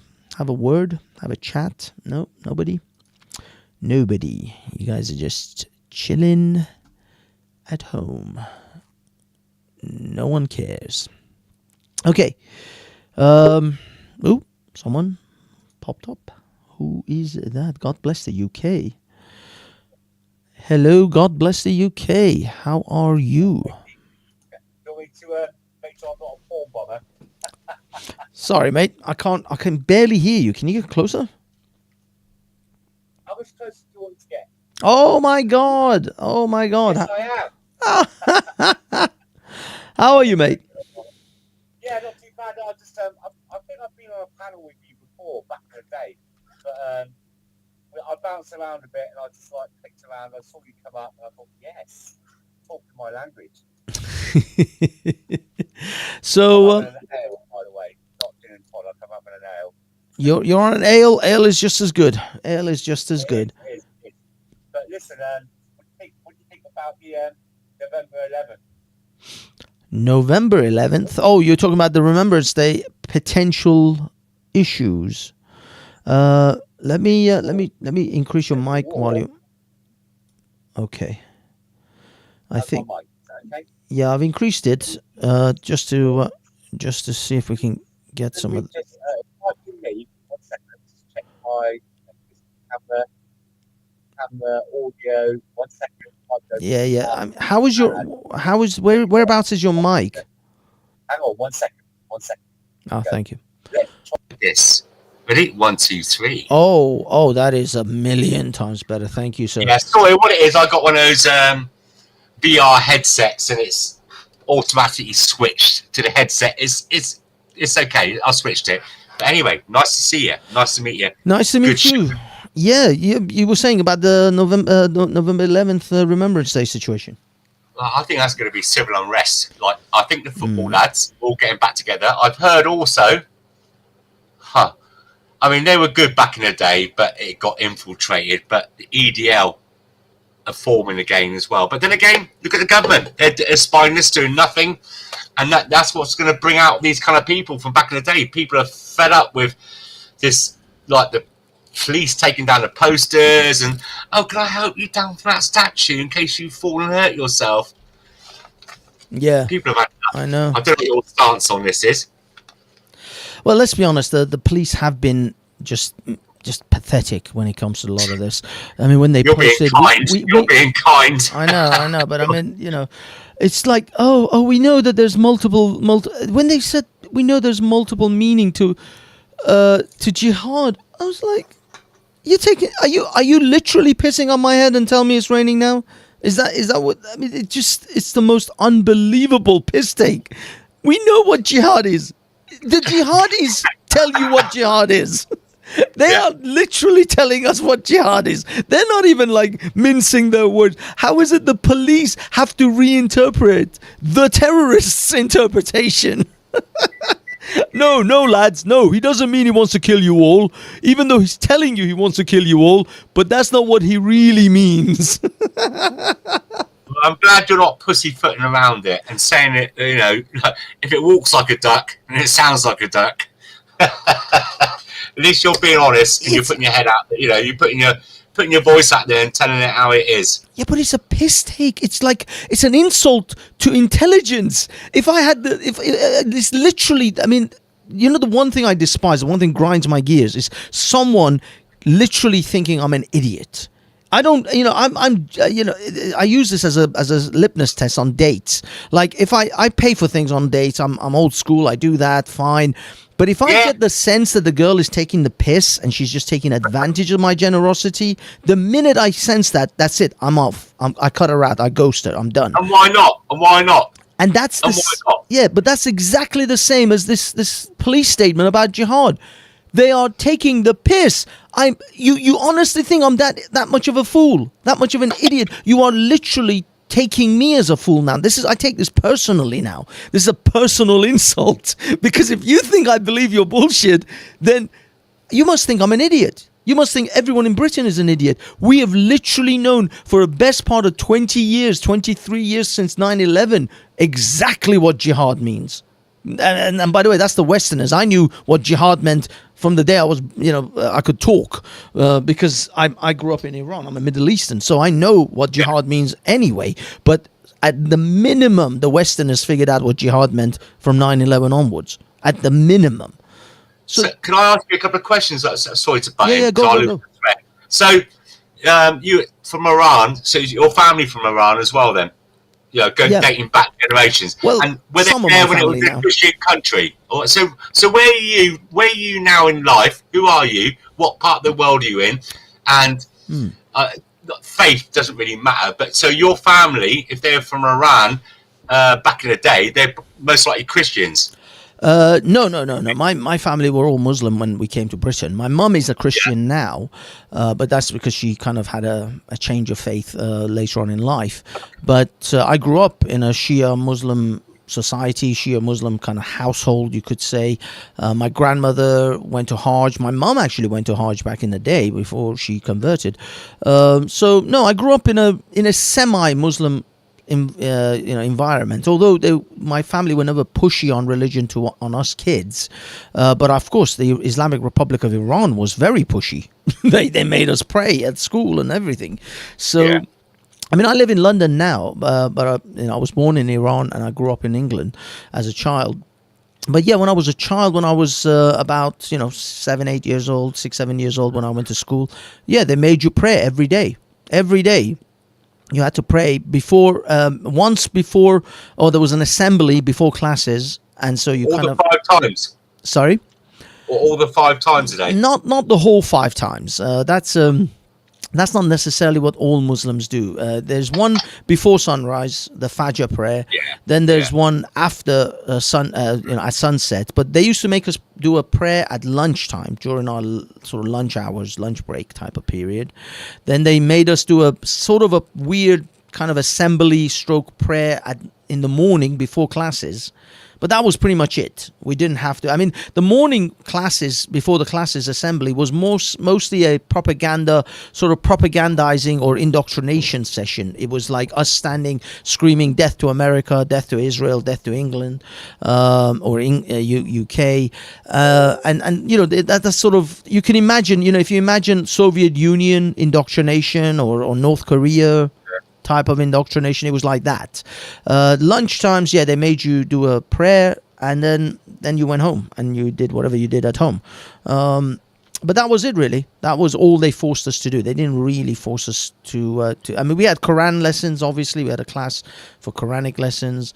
We had, you know, your usual maths and sciences and all the others as well. Those were fairly rudimentary. Actually, the maths was very much more advanced than the mathematics in this country. When I came in this country, my maths was actually ahead of a lot of the kids of my age, because we were forced to like memorize the times table and do a lot of other things which were a bit more ahead mathematic wise. But other than that, yeah, everything else was pretty much the same. But my family were not religious, so I grew up in a relatively irreligious environment, so I wasn't forced into it. I'll be perfectly honest, I don't really believed in God most of my life. I went most of my life without believing in God, and I kind of quote unquote took the moniker of atheist kind of in my early 30s. But that was only because it was just a classification thing. It was just debating online, and when people asked you like, what are you, it was just easier. I don't really think atheist is a all-encompassing term for what I believe about the world and the universe. I think it's much more, the world is more nuanced, the universe is much more nuanced and complicated than that. But if I were to put myself in a box, then yeah, atheist fits well. So what? It is what it is. I don't actively live life as if there's a God watching me, everything I do, and judging me for that shit. I don't live that way. That's fair play. That's fair comment. I mean, I'm just a normal British guy. I've got 5 kids, want a roof over my head, want food in my belly, want my kids to be able to go to school safely or walk home. Yes. That's all I am. And then my religion, I suppose I've got Christian based beliefs, like thou shalt not kill or steal. That's not a bad thing. But I think I'm more into karma more than anything. Do good things could come back to you. But I mean, you know, God, I've been to Juma. I used to go to prayers on every Friday with some friends of mine. Oh, were you Muslim or no? Sorry, you grew up in a Christian Anglican church, or was it like Catholic? No, mate. I mean, the only time we could probably go to church. I mean, I went to boarding school when I was a kid, yeah, we had to go to church every Sunday and give our 2 pence pocket money and brought up with those kind of beliefs, you know, Christmas. Obviously, as a child, you're excited for Christmas presents and stuff like that. But you know, I explored other people's faiths and beliefs. I mean, when I go on holiday, I have to have a car waiting for me at the airport, and I just go and do my own thing.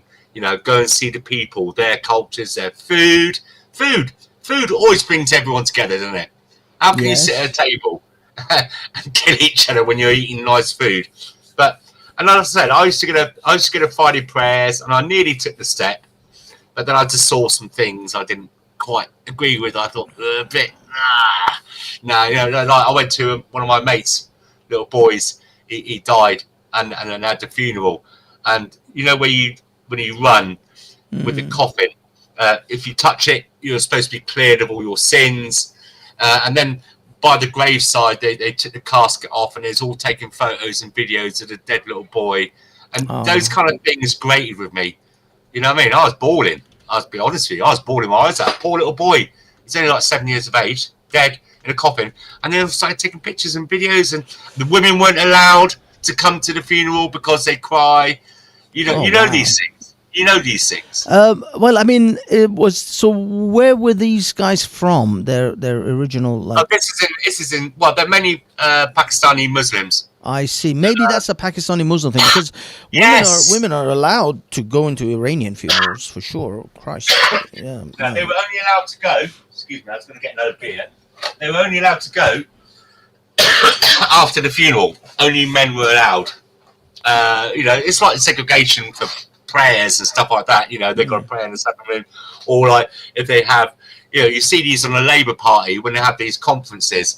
The Muslim men must be sat on one side, the women on another side, if they're allowed in. So these are the things I don't like, the equality. I mean, are you married? Have you got a lady or whatever? Not married. Okay, Involved. So you got a lady. Right, okay, you're involved. And you treat, I hope you treat her as your equal, as your best friend. Well, I mean, dude, I grew up in this country. I have secular values when it comes to equal rights with men and women and all that stuff. I don't have those. Don't get me wrong. I've got my own proclivities towards male-female relationships. I don't believe that we are the same.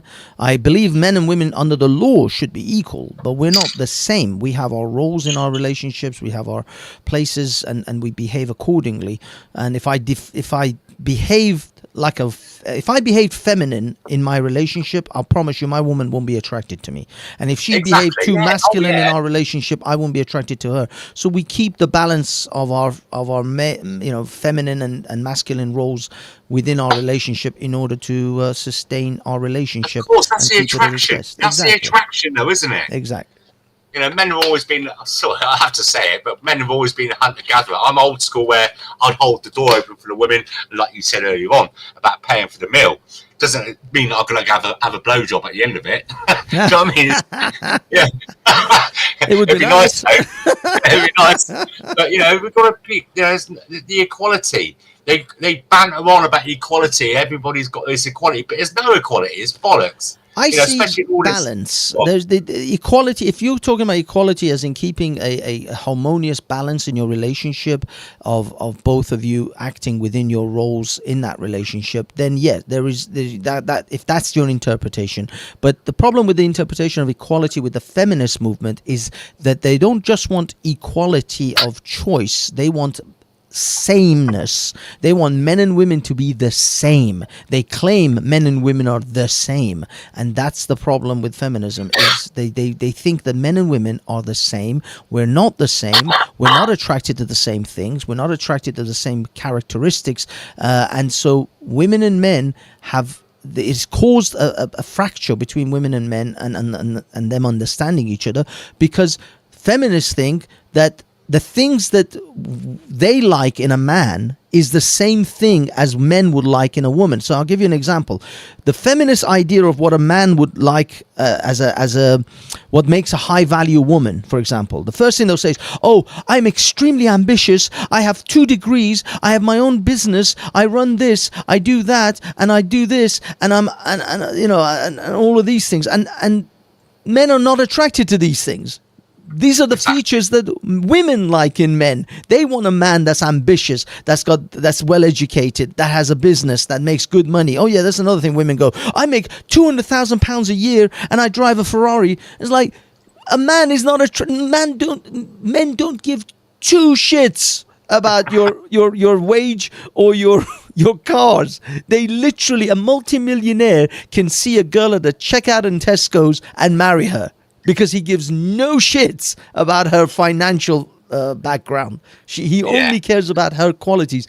None of these feminist type women ever say qualities that truly men look for, such as I'm kind, I'm a good mother, I think I'll be a great mother, I look after my man, I look after my household, I love my family, I've got good family values.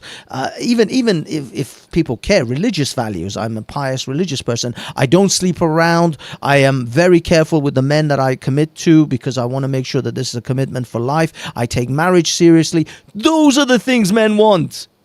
Yeah. Men want these things. I give my man peace. I encourage him. I push him forward in life, because when he grows, we grow. Those are the things men want. Exactly. Yes. When, like you just said then, because a man can then concentrate on the things of bringing in the food and the hunter-gatherer stuff, and just come home, relax, food. I know it sounds a bit chauvinistic, but there's nothing wrong with those values. They're good values. They survived for so many years until just recently. Now we've got this transgender stuff. I mean, as far as I'm concerned, how many genders are there? How many genders do you think there are? Oh, I don't know. I mean, there's two spirits. There's queer. Dude, it's a man and a woman. That's it. There is nothing else. There's in-betweeners. No, there are those who have some kind of genetic biological deformities, like what they call the intersex. Yes, there's three genders. There's a man and a woman. And then there's those ones that can go fuck themselves, hermaphrodites. No, but that's the thing. Hermaphrodites are not a third gender. Hermaphrodites are a malfunction of the two gender binary system. It is a malfunction. It is a genetic defect. It isn't the third thing. No, it's something went wrong with the normal two thing, and this one person got both of those things developed in them. So it is a malfunction. When someone's born with a third leg, when someone's born, you see, this is the thing. We don't make this same categorization. When someone's born with a third leg or a third arm, we don't say, "Oh, that's a new type of human being." No, that's a human being. It's still a Homo sapien, but with a malfunction, with a deformity of a third limb. That's all it is. It's not. Should I say a fifth limb, be it an extra arm or an extra leg? But they haven't stopped being human. They didn't just suddenly not be human anymore. There's something else. No, they're still a human being, which is normally 2 arms and 2 legs, and they have a malfunction. The genetic mutation in their body created this extra limb. That's all it is. But we don't consider them outside our human family. And this is what they think. They think that if you have intersex people, they are now a third category of genders, and they're not. They're the same as us, except something went wrong when they were developing in their mother's womb. But unfortunately, this comes because of this is what's called first world problems. No one in the third world, no one in developing countries, no one in poor countries gives a shit about gender. No one's given. There are no transgenders mass suiciding themselves in Central Africa, if you notice. There are no mass suicides of transgender people in the Middle East, in China, in Mongolia. None of that is happening, by the way. Because if these people claim that transgender people would commit suicide at exceedingly high rates if we don't affirm their gender identity, then what they're saying is, if this thing is a genetic thing that happens in human beings everywhere, then in countries that they don't allow transgender affirming surgery or treatment, their suicide rates must be through the roof. And we don't see that shit. I don't see Mongolians and... Maybe we don't see that because they're being pushed off a roof. Maybe. No, but the fact is that, no, it's not that those countries are necessarily killing them, but the fact is that even if they're not killing them, they should be killing themselves at exceedingly high rates. The suicide rates for those countries should be abnormally large, where the governments themselves wouldn't be able to explain why are our citizens killing themselves at such a high rate. They would have this puzzle effectively on their hand that they would have to figure out what's going on, but they don't. So transgenders in these other nations are not as suicidal as people make out, because clearly they're not killing themselves at exceedingly high rates compared to Western countries. And even in Western countries, they're not actually killing themselves at a high rate. No, they are at a higher rate compared to a non-trans person. But as far as the numbers of suicides in a particular country is concerned, because transgender people, real transgender people, not these trans-trenders, virtual signalers, virtual signalers and trans-trenders who want to transition through because it's a trend. Those who are genuinely got trans body dysmorphia, they are such a minute percentage. I mean, literally 0.0001% of the actual population, that their suicide rates would be dissolved, wouldn't even pop up at such an extreme rate within the actual male suicide rates anyway, because male suicide rates in the West is through the fucking roof anyway. It's crazy. Oh yeah, high. yes. So Yes, it is. so it would not even compare. It would not even be a blip effectively on the radar statistically when you actually look at actual suicides in that country. So the fact is that all these trans trenders and all these Hollywood types and all these leftists are killing themselves about gender reaffirming surgeries and gender reaffirming treatment, whilst and trying to keep a tiny, minute population of people in the population from committing suicide, whilst there is this massive suicide rate, male suicide rate, which they don't give two shits about. They don't give a crap about the actual problem, which is male suicide in Western countries. They just population control kind of thing. I mean, look, we had the jibber jabber and all that kind of stuff. It's lowered your sperm rate. It's all about a population control. I mean, look how they're, indoctrinating children in school now with the sex education and telling 4-year-olds, I think you're not really a boy, you're a girl. All this stuff. It's been really heavily pushed. I mean, up in London, yourself. Do you know correct? Not political. Yeah. Jim. Yeah. Yeah, I've been on a few panels with him as well. Anyway, he showed a video of these guys walking naked with their todgers out in front of little children. Yep. I mean, and now you've got the sex education suites. Have you heard about them? Yes, I saw Jim cover it in Tesco's sex education. Hey, that no is weird. Way.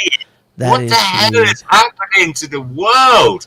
Yeah, that was some weird. I was like, what the hell is this? And the funny thing is, okay, I know that there's sex toys, sex suites, for bachelorette parties and bachelor parties. There's all of that shit, but they're usually in like very exclusive kind of shops. They're not just out and about in Tesco's. You don't walk in and buy a penis straw in a Tesco's. You buy that in some kind of gimmick shop or some kind of party shop. These shops that sell cards and party equipment and stuff like that. It's not somewhere where usually it's not marketed to children. This is clearly marketed to children, and that's obviously. I mean, did you see the product placement where it was at the bottom shelf? Yeah, right next to all the other suites, all the other children's suites. Low down, so all the little toddlers and the young kids. Mummy, can I have these? Yeah, this was marketed to children. It's clearly marketed to children. It's you can't possibly deny it. It was sitting right next to all the other children's suites, and that's the worrying part of this whole thing is the increasing encroachment upon children. And I'll be honest, I actually believe that is the downfall of these movements, this trans movement, all this LGBT alphabet movement. I think their downfall is going to be the fact that they pressed too hard on the children. They came for the children. They extended their hand a little bit too much. And that's where this whole movement is going to get a major backlash. And it's coming. The backlash, you can see the backlash. It's already, appearing in different areas, in the movie industry, in the classrooms. The backlash is already happening. It's going to I think ramp up even more. And unfortunately, and this is something that I am concerned about, genuine gay and lesbians are going to get caught up in this, and they are not even interested in all of this. They're not even activists about this. They just wanted to live their lives for the most part, and these tiny minority of trans and sort of crazy LGBT two-spirit assholes are ruining it for the regular gays. I've got gay friends. I've worked for gay companies, and most of them are like, look, these assholes are screwing things up for us. We were just trying to live our lives. We just got it right. We just got it to a place where we were being accepted in mainstream society, and we were just okay. And then these assholes being weaponized. Yeah, and these assholes are now. That's why there's a fracture. There is the LGBT alliance where they're cutting out the T's and the Q's and shit. I love the Palestine. Was it the LBGD, whatever it is, for Palestine? I mean, go on. Queers for Palestine. Queers for Palestine. Yeah. The KFC for the chickens for KFC scenario. Yes. Turkeys for Christmas, man. They are just straight up. I'm 57 now, and I was hanging around my mates, and I had such a mixed oh, goodness me. I had such a mixed collection of people, like Italian and black and all those kind of peoples. We used to go out, and we never had any of this shit in the 80s. Never. Although I'd have a couple of black mates of mine say, check out the Batty Boy over there. I said, what's the matter with you? Love the Batty Boy. And they go, what? What? I said, yeah, love the Batty Boy. What's the matter with you? You stupid. They go, what do you mean? You go batty on me? I said, no, because look, those Batty Boys, that means there's more gal for us. Are you stupid? Exactly. That's why you go to a place where there's a healthy amount of gay men and a good bunch of heterosexual women, and you just chill, and then the heterosexual women are all for you. Yeah, no, do you know what? I used to, there's a place in London. It was South London, because I used to come from Croydon originally back in the day. I won't go there back there now.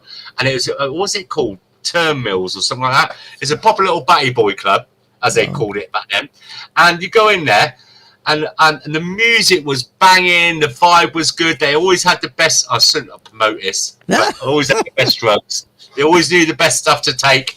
And the girls that used to go in there, oh my word, they were fit. Yeah, man. And, yeah, it's good days.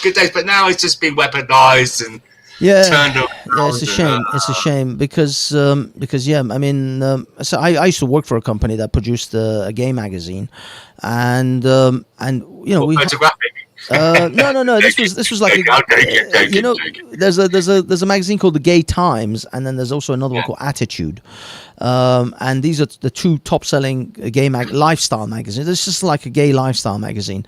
Believe it or not, some of our biggest customers were from Saudi Arabia, because we produced a digital version of it, a digital version of the mag, and they were writing to us saying, thank you for this digital version, because if it wasn't for this, we would have no idea of what's happening in Europe in the gay communities, gay scene. So some of our best customers were from the Middle East, because they wouldn't have any other access to the gay scene, the gay lifestyle in Europe, other than that. But anyway, what I'm saying is I went out with these guys quite often. We went out, we partied, we had magazine party events. We're talking people like Elton John showed up to some of these parties. This was a very prestigious magazine, and they were awesome. They're just some of the coolest people I know. Some of the coolest people I still know. Some of the best people. Some of the people. I'll tell you this. This is how I gauge friends. When some shit breaks out, some fight, some sort of altercation, and that's when you realize who are your friends and who are not. You know, that separates the men from the mice, because the guys who back you up are the guys you know you can trust in a situation. And there was one or two occasions where something went a bit astray. Some guy was being a bit of an asshole, and the best guys behind my back, all the gay guys. They were the ones who had my back. Some of the heterosexual fuckers were scratching their heads and pretending they weren't even with me, whilst all my gay mates were there, front and center, ready to fucking rumble. And I'm like, these are true friends. These are the people you rely on, not fair weather friends who suddenly disappear when shit hits the fan. And that's what I mean. These guys were solid, decent, principled individuals, and to this day, you know, they're some of my, you know, I still keep in touch with them. They're some of my good best friends. But I just haven't been out. Club. Sorry? Excuse me. Trade. That was the name of the club that we used to go to. It's open up at like 3-4 o'clock in the morning, because it's all for the other people and that. And I remember when first time I took my mate with me, like he's like mixed race, and he's proper like Ras Clark, Bubba Clark, and all that kind of stuff. And when we stood there in the queue, he goes, it's a bit funny around here, isn't it? I go, what do you mean? And he got these guys with little string vests and their tight little hot pants on. These black geezers, right? These black geezers. But they were fucking built like Terminator. Yeah. And they come running over going, gooey kind of thing, doing all the flowery stuff. And then he'd be going, look, check out the Batty Boy then. I said, you want to shut the fuck up. You'll fucking end up getting wasted. Look at the size of these geezers here. They're going to smash the fuck out of you. And he shut up in the end. But we had, and when we went into the club, you know, once we did our things and that, you know, got into the spirit of stuff, he loved it.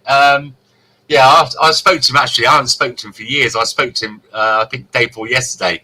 So I'll have to bring that back up again. I See know. how he feels now. I know, but this is what I mean. Back in the 90s, I'm a child of the 90s more than the 80s. I guess you're a little bit ahead of me.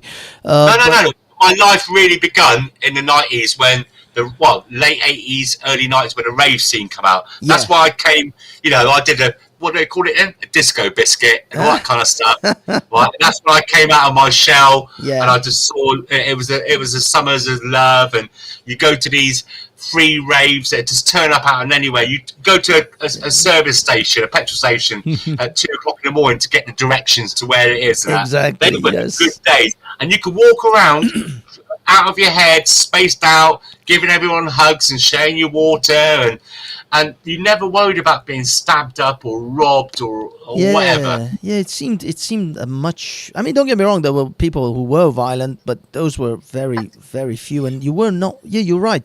You were not genuinely worried about going to these places and things will get rough and people start stabbing. And these were illegal events. They were not even legal. They were in the middle of a field or some farmer's place or some car park. That's why we had to meet up at a service station at like 2-3 o'clock in the morning to get a direction so the old builders know. Yeah. So these were not like places with security and things that you would think, that a normal club or bar would have. And yet but they were safe. They were safe. Yeah, but yet exactly, they weren't violent places. I don't know what's happening. Maybe social media, maybe people have just changed generations. It's a drug culture as well with the postal codes. Everyone's trying to rip that. I mean, back then you could not worry about. Look, I mean, I don't mean to bring drugs onto this show or anything like that, but smoking weed back then, it was nice. This stuff they're doing now is so chemically enhanced and fucking sprayed. They're putting spice on it and everything. But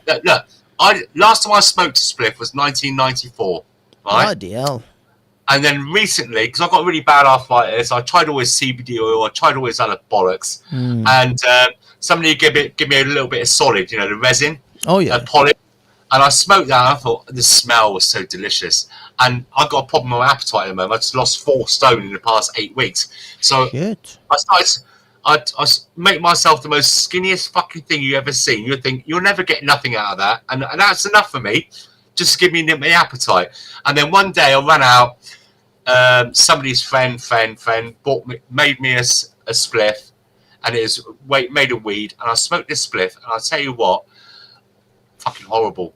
I couldn't move for several hours. I was cabbaged. I felt depressed and down. This is just new stuff that's going out there. That's why now all these kids are out there, these dealers and that, going out. When I was a kid, when you got spliffed out, you'd be all happy and giggly and want the munchies and eat. Nowadays, these kids get aggressive, psychotic.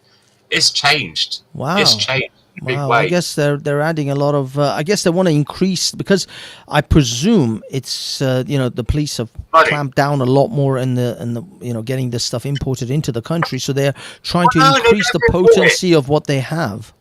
No, because there's loads of weed farms in England, isn't there? There's loads of weed farms. I mean, back in the day, what they might do was spray it. You get boiling hot water, you get a load of sugar, you put it in there and you mix it, and then you spray the weed to weighten it down. But then that crystallizes in your lungs. Things have changed massively. I mean, it could be, as I say, for some reason, maybe to do with the potency, to do with whatever they want to increase, they're just spraying the weed with, because weed, out of all the other drugs, and I'm not a massive drugs fan myself generally, but out of all the other drugs, it was the most natural sort of type of drug. It was just a herb, just like tobacco, and it wasn't that much processed, and it was some of the most sort of natural compared to crazy things like LSD and other stuff. So I felt more comfortable, should I say, with weed than I did with other drugs, because of the fact that it didn't have to be processed as much. But it seems that even nowadays, with all the different strains and don't get me wrong, I always hated skunk. Skunk was the worst. Horrible thing. I've never liked skunk. Skunk was horrific. Nasty. Out of all the strains, skunk was the absolute worst. But generally, I thought it's less less toxic than the other types of drugs. But of course, I've never been a big drug guy anyway, and even alcohol in recent years, I'll be honest, this is the first. Actually, no, I got to remember. Admittedly, I had some beers last Friday, but yeah, it's the first drink I've had in a week and a bit. Sort of almost exactly a week. That's good, man. That's good. But sometimes I go a month or two without drinking because it's just not priority, and especially since the vid over the last couple of years where you couldn't go out anyway. I hate drinking at home, so I barely drank over the last 2-3 years. And besides, it's better for your health overall. Yeah, it's not. It is. I mean, I just like to have a couple of ales in the evening because it helps you relax a bit, takes the pain off, takes the edge off it. You know. Yeah. I can't drink during the day or anything like that. I don't want to go to the pubs because there's too many fucking nutcases out there, and I ain't paying £5-6 a pint. No way. I can sit at home here in my pants and have a pint for over £1 if I want to. But I mean, and then go back to the drugs. I mean, I don't mind people if they want to sit at home and have a smoke and stuff like that. It's up to them. I've only just got back into it only just a few weeks ago because, like I said, you know, I tried all this CBD oil. I mean, a mate of mine gave me 2 bottles, £150, and he paid for them for me as well, and I did it. He was just give it time, and it didn't do that. That CBD oil was a load of bollocks. In Spain, it's different. It's a proper. In Spain, you're allowed to grow up to 5 plants legally. And really? Where I was living down in South Alicante, I talked to a mate of mine. And I said to him, "Look, do you know what? When I come here, because we used to go there for 3 months in the summertime." And I said to his geezer, I said, "Look, do you know what? When I come down here, fucking hell, after about a week, I'm like 18 again. My missus loves it." And he goes, "You know why that is, don't you?" I said, "Don't tell me it's the heat. So I stayed in other places that are warm and it's not the same." He goes, "No, this place we used to go stay called La Marina is the world's most healthiest place." I goes, "You're having a laugh?" He goes, "No, I'm serious." He goes, "People are coming down here 3 months terminal and they're still alive 10 years later." Damn. And so because the laws are a bit more lax down there and the environment as well, something to do with the salt flats and the mud and the sea and all that stuff. But yeah, it's that CBD oil, the proper stuff, has got some positive benefits, but the stuff that's letting us have in England is like non-alcoholic vodka. You know what I mean? It's pointless then. Exactly. You must just drink water. But I know the benefits of it, and I don't want to get back into it because, look, believe it or not, I'm a security IT consultant. I don't want to lose my license. You know, say like that's why I have such a little tiny bit at night, just to give me an. After we've had this show, I'll make myself a tiny little skinny one. And if any of your viewers saw it,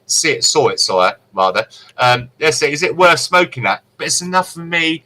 I know I'm going to be okay in the morning if I have to drive, and I get one of those swabs now. Because back in the day, God, you could get away with everything, but now they do all the swabs and shit. And my license is important to me, you know, very, very important because I've got disabilities. If I lose my license, I might as well. That's it. It's game over. But yeah, it's just stuff that's out there now, mate. It's just it's evil shit. People are dealers are greedy. It's not like back in the day, the hippies kind of thing where, yeah, let's get high, guys, and have fun and giggle and have the munchies. Now it's all about the money. It's about the greed and the control of those areas. Oh, I see. So like the cartels are kind of taking over. Oh yeah, I mean, one of the biggest because I work in security, I get all this information. One of the highest people in prison for drugs is Vietnamese in England. Bloody hell!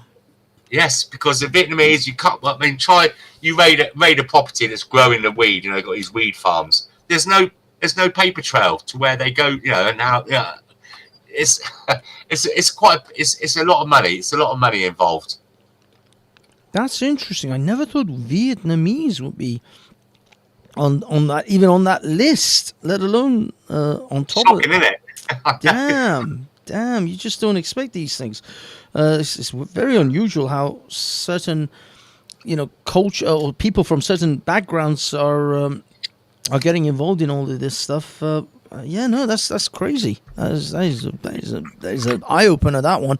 I never thought Vietnamese were were so deeply involved in criminal drug sort of import. Well, they get brought over here, promises of that. It's more of a trafficking thing, you know. Oh, I see. I see. So they come as mules, essentially, with the promise of staying in Britain. Yes. That explains it. Yeah. Not that they're some kind of cartel. They're just being used by, you know.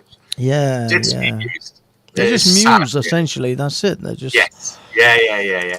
And that's how it is. So the police can't really do much, can they? They can't get the details or the information about them, and because they're essentially they come as nobodies anyway to claim asylum and just ideal candidates. Damn. Do you know what? I've been spot. Do you know what? I'm so glad. Right? Don't take my tongue out of your nose. It might come up your arse so hard. Fresh air, and you've only got fucking 20 people watching. What is going on? Well, I didn't see me. I moderate quite a lot of channels and that, and I go around, I bounce around quite a few people and that, and I'm not just saying this. I will promote you without a doubt. Thank you. Yeah, the thing is, I will say I didn't give a lot of lead lead up to this. I usually post something or set up the stream a day or two before the actual live, and that way people know that I'm going to go live, because YouTube doesn't give any. I've got loads of people who tell me they don't get any notifications at all that I've gone live. The people have literally got the bells ticked, everything, and then afterwards they go, "Oh, you went live? When the hell did you go live? I didn't see anything." So unfortunately, YouTube has this channel somewhat what's it called? Shadow banned. So I expected when I don't give a lot of lead time, prior notice that I'm going to go live, I expect not to have a big audience. Usually I have a big audience when when I give a bit more notice, essentially. Or when I was in London a couple of weeks ago and I was pretty much the only one live streaming from the Palestinian protests, then I had over 120 people because I was pretty much the only one live streaming in central London. No one else was able to do it. I think the signals were really bad for other people. So when you have an exclusive like that, then I get a fair chunk of the audience. You got to at the end of the day, right? YouTube does fuck about. I mean, God knows how many channels I subscribe to and how many, and I get the same kind of thing as well. And it's only because I'm flicking. Like tonight, I was just flicking. I was bouncing about. I sat here. I thought I'd have a look on YouTube. What's going on? Because I just watched Mayor Toulousi's stream. And he's good. I love him. He's a really good guy. And then I just saw you. I thought, oh, that's Banksy. I remember him. And I clicked on it. But listen, at the end of the day, it's quality overrules quantity. And you're doing a quality show, mate. And thank you. It's good. The thing is, I mean, I know that I've got my, I know I've got my, I'm having to play within the limitations and the boundaries of what I've been set to, and I don't really mind, because this content, what I do then, and I haven't actually done a lot of it, but what I try to do is when I do a stream afterwards, then I can cut and chop and clip some of this to put shorts on some other channels that I also have. There's another channel called Hafez Reflex, which is not as deadly as bad as shadow banned as this one, because I haven't put a lot of the controversial stuff on the other on that channel as I do this one. So that one is still growing. That channel is very new and I'm still building it up, but it's a lot better in the shadow ban type of thing than this one is. So what I do is I do a live stream here. I say all the fuckeries and all the F's and fucks and shits and pisses and all the things I want to say. I mean, I've said cunt like 12 times on this stream alone. Then I can edit that out or bleep it and then post it on the other channel for just, to grow that popularity of that channel. The one thing I have to say, although I'm shadow banned and it's a bit of a bitch, I prefer to be in this environment. And yes, Angel Moon, I am on Rumble, Banksy Star Live or Banksy Star on Rumble. Just check it out. Now, again, I haven't posted as much on Rumble either. But one thing I will say, because I fly under the radar here and they don't care about my channel much, I can do and literally say whatever I want. The freedom to say what I want, I take that over having 1,000 viewers. I mean, it'd be nice to have 1,000 viewers, but I've seen these guys like Tim Pool and others who are getting, 20, 30,000 viewers now. They've essentially had to sterilize their own content. They had to censor themselves, and so their shows are essentially just a hair off CNN or BBC or these other places where it's this sterile environment where I don't feel it's real. I don't feel it's relaxed. People are on edge and people are like having to watch what they say. At least I get to say what I want to say. Maybe 20 people are the only ones who are going to listen to it, but at least I get to say it. It spreads the word. It's better to be fucking real than the bullshit, you know. Can I have literally like about 40 seconds? I could tell you my house is on fire, and that's why we'll go. But it's not the truth. The truth is I'm sat here talking to you, holding my penis because I'm absolutely busted. Oh, you gotta go, dude. One second. Sorry, mate, I'm honest. I'm honest. No worries, dude. I'll do some other stuff while you're off. Just tell me when you're back. Okay, boys and girls. Our guest, God bless the UK, had to go for a little boys trip. Anyone else who wishes to jump on, you know the link is in the chit chats. It's in the pin. So jump on and let's have it. In the meanwhile, we shall try to find some other things. I said, see, there's always a ton of crap that I want to cover, and then I end up forgetting it, and I forget what it was, where it was. I save it somewhere, and then it's gone. It's just friggin' gone. Now, the dark, untold story of Arabs have tribes to... If it doesn't wake you up, I don't know what will. Oh, if this doesn't wake you up, this is an anonymous clip. Mohammed Hijab embarrasses him. Oh, this is... let's do this. Let's do this. Because... Old hijab. I mean, I know it's a bit of a late in the day, this one, but Mohammed Hijab goes on Piers Morgan and he does this. I mean, why does he keep doing it? This shit is just cringy and embarrassing, and he still does it. He still does it. Babies in their cribs. Back in the house. We can agree that's war. Oh, are you yes, back? I did wash my hands. Yeah, I did wash my hands. Good man. I'm actually... I'm actually going to show the audience. I'll share it with you and show you as well. I'll put my hands up. I cannot stand that fucking Piers Brosnan. I know. He's a dick. He's a dick. I'll be honest. I agree with you. I despise another virtual him. stigma. I actually despise him. Also share system audio. Yeah, I also despise him because of COVID and what he said about the people who didn't want to take the jib jab, and the way he sort of ridiculed those people. And so I took the jib jab myself. I'm not saying that I'm anti jib jab. It's just that I don't want anyone else to be ridiculed into taking it and taking it out of guilt or taking it out of some kind of force. Oh, I despise mandates. You're not supposed to be conversed into it. You lose your job. Look at those poor people who worked in the care homes. Exactly. I despise that sort of attitude. Tell me, you see what I want. And okay, let me switch over this. Hold on, because I want to get this out before we go into the next the Mohammed Hijab video. What I honestly want from my government is talk to me like an adult, talk to me like a human being, and tell me what it is that I should do, or what you recommend for me to do. Give me all the information. I will judge for myself, and then I will take the appropriate action for me and my family, or whoever I'm responsible for. But I am the adult here, and I am the final arbitrator, the final say of what happens to my body and my family, if I have any authority over them.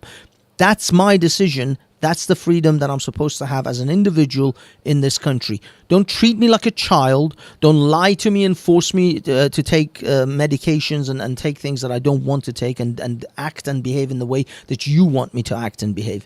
You give me the information and you trust me to do the correct thing with that information. And that's it. And whatever I decide, that's the decision that's going to happen. That's what's going to happen in my life. And you have no right to tell me what to do. Unfortunately... Or blackmail you. Yeah, if you don't do this, you're going to lose this and lose that. Well, that's what I mean. That's the nanny state. That's the ultimate result of a nanny state. We've allowed... and unfortunately, this is somewhat the fault of the population as well, where we've allowed the government to nanny us because we're too lazy to take the correct action ourselves, because we've... Some have. Well, some have, exactly. I mean, but what I mean is enough people have so that the government can do this with impunity and they're not punished for it. If it was completely against the large majority of people in the country, then that people, if at least in a democratic system, would punish that government in the next election.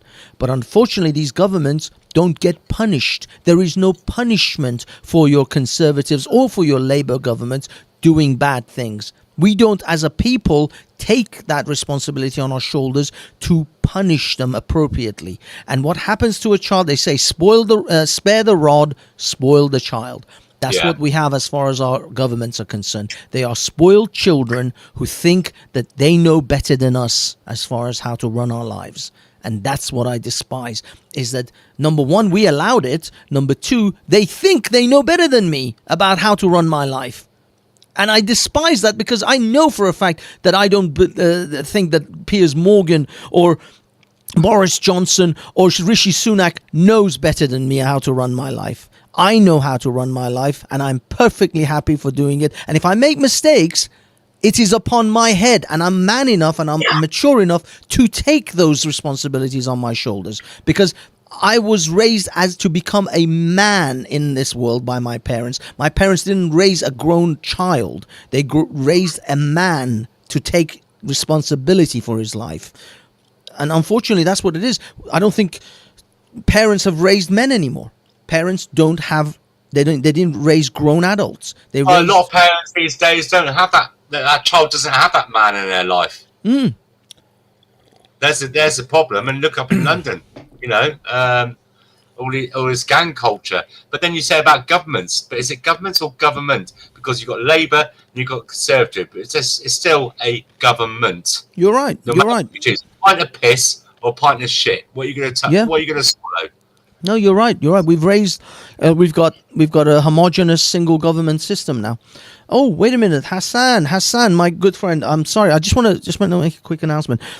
Someone has had hidden or blocked you guys. It wasn't me, and I just went through my block list and I had to unblock all you guys. So Hassan, I couldn't see any of your texts all this time. I thought you disappeared. Ghosts, a whole bunch of other people. I just had to unblock a whole bunch of other people. I just want to give a word out to my admins, guys. Chill with the banning people and chill with the hiding. I am genuinely a free speech guy, and unless they break YouTube's terms of service, I don't want any of your personal shit getting involved and blocking people because you have personal issues with them. And if that is the case, and if you can't separate your personal issues with someone, then running as an admin on my channel, then I'll just remove you as an admin. Relinquish your moderation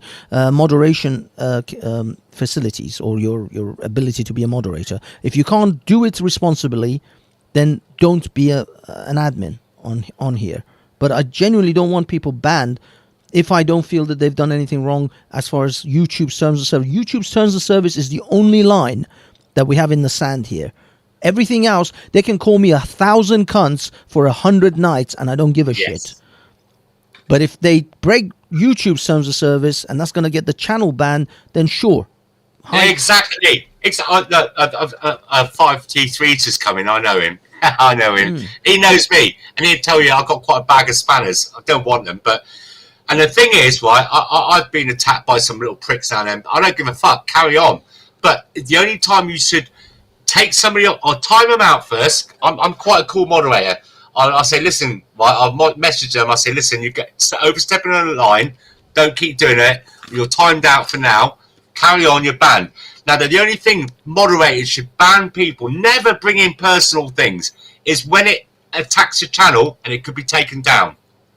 That's the whole point of being a moderator, to protect the channel, not your personal stupid little shitty things. Yeah, it's frustrating. And I saw a whole bunch of people banned. And now, admittedly, I think, Hassan, you may be right. I did take your mod away from you because, again, you were doing some fuckeries with other people you had personal shit with.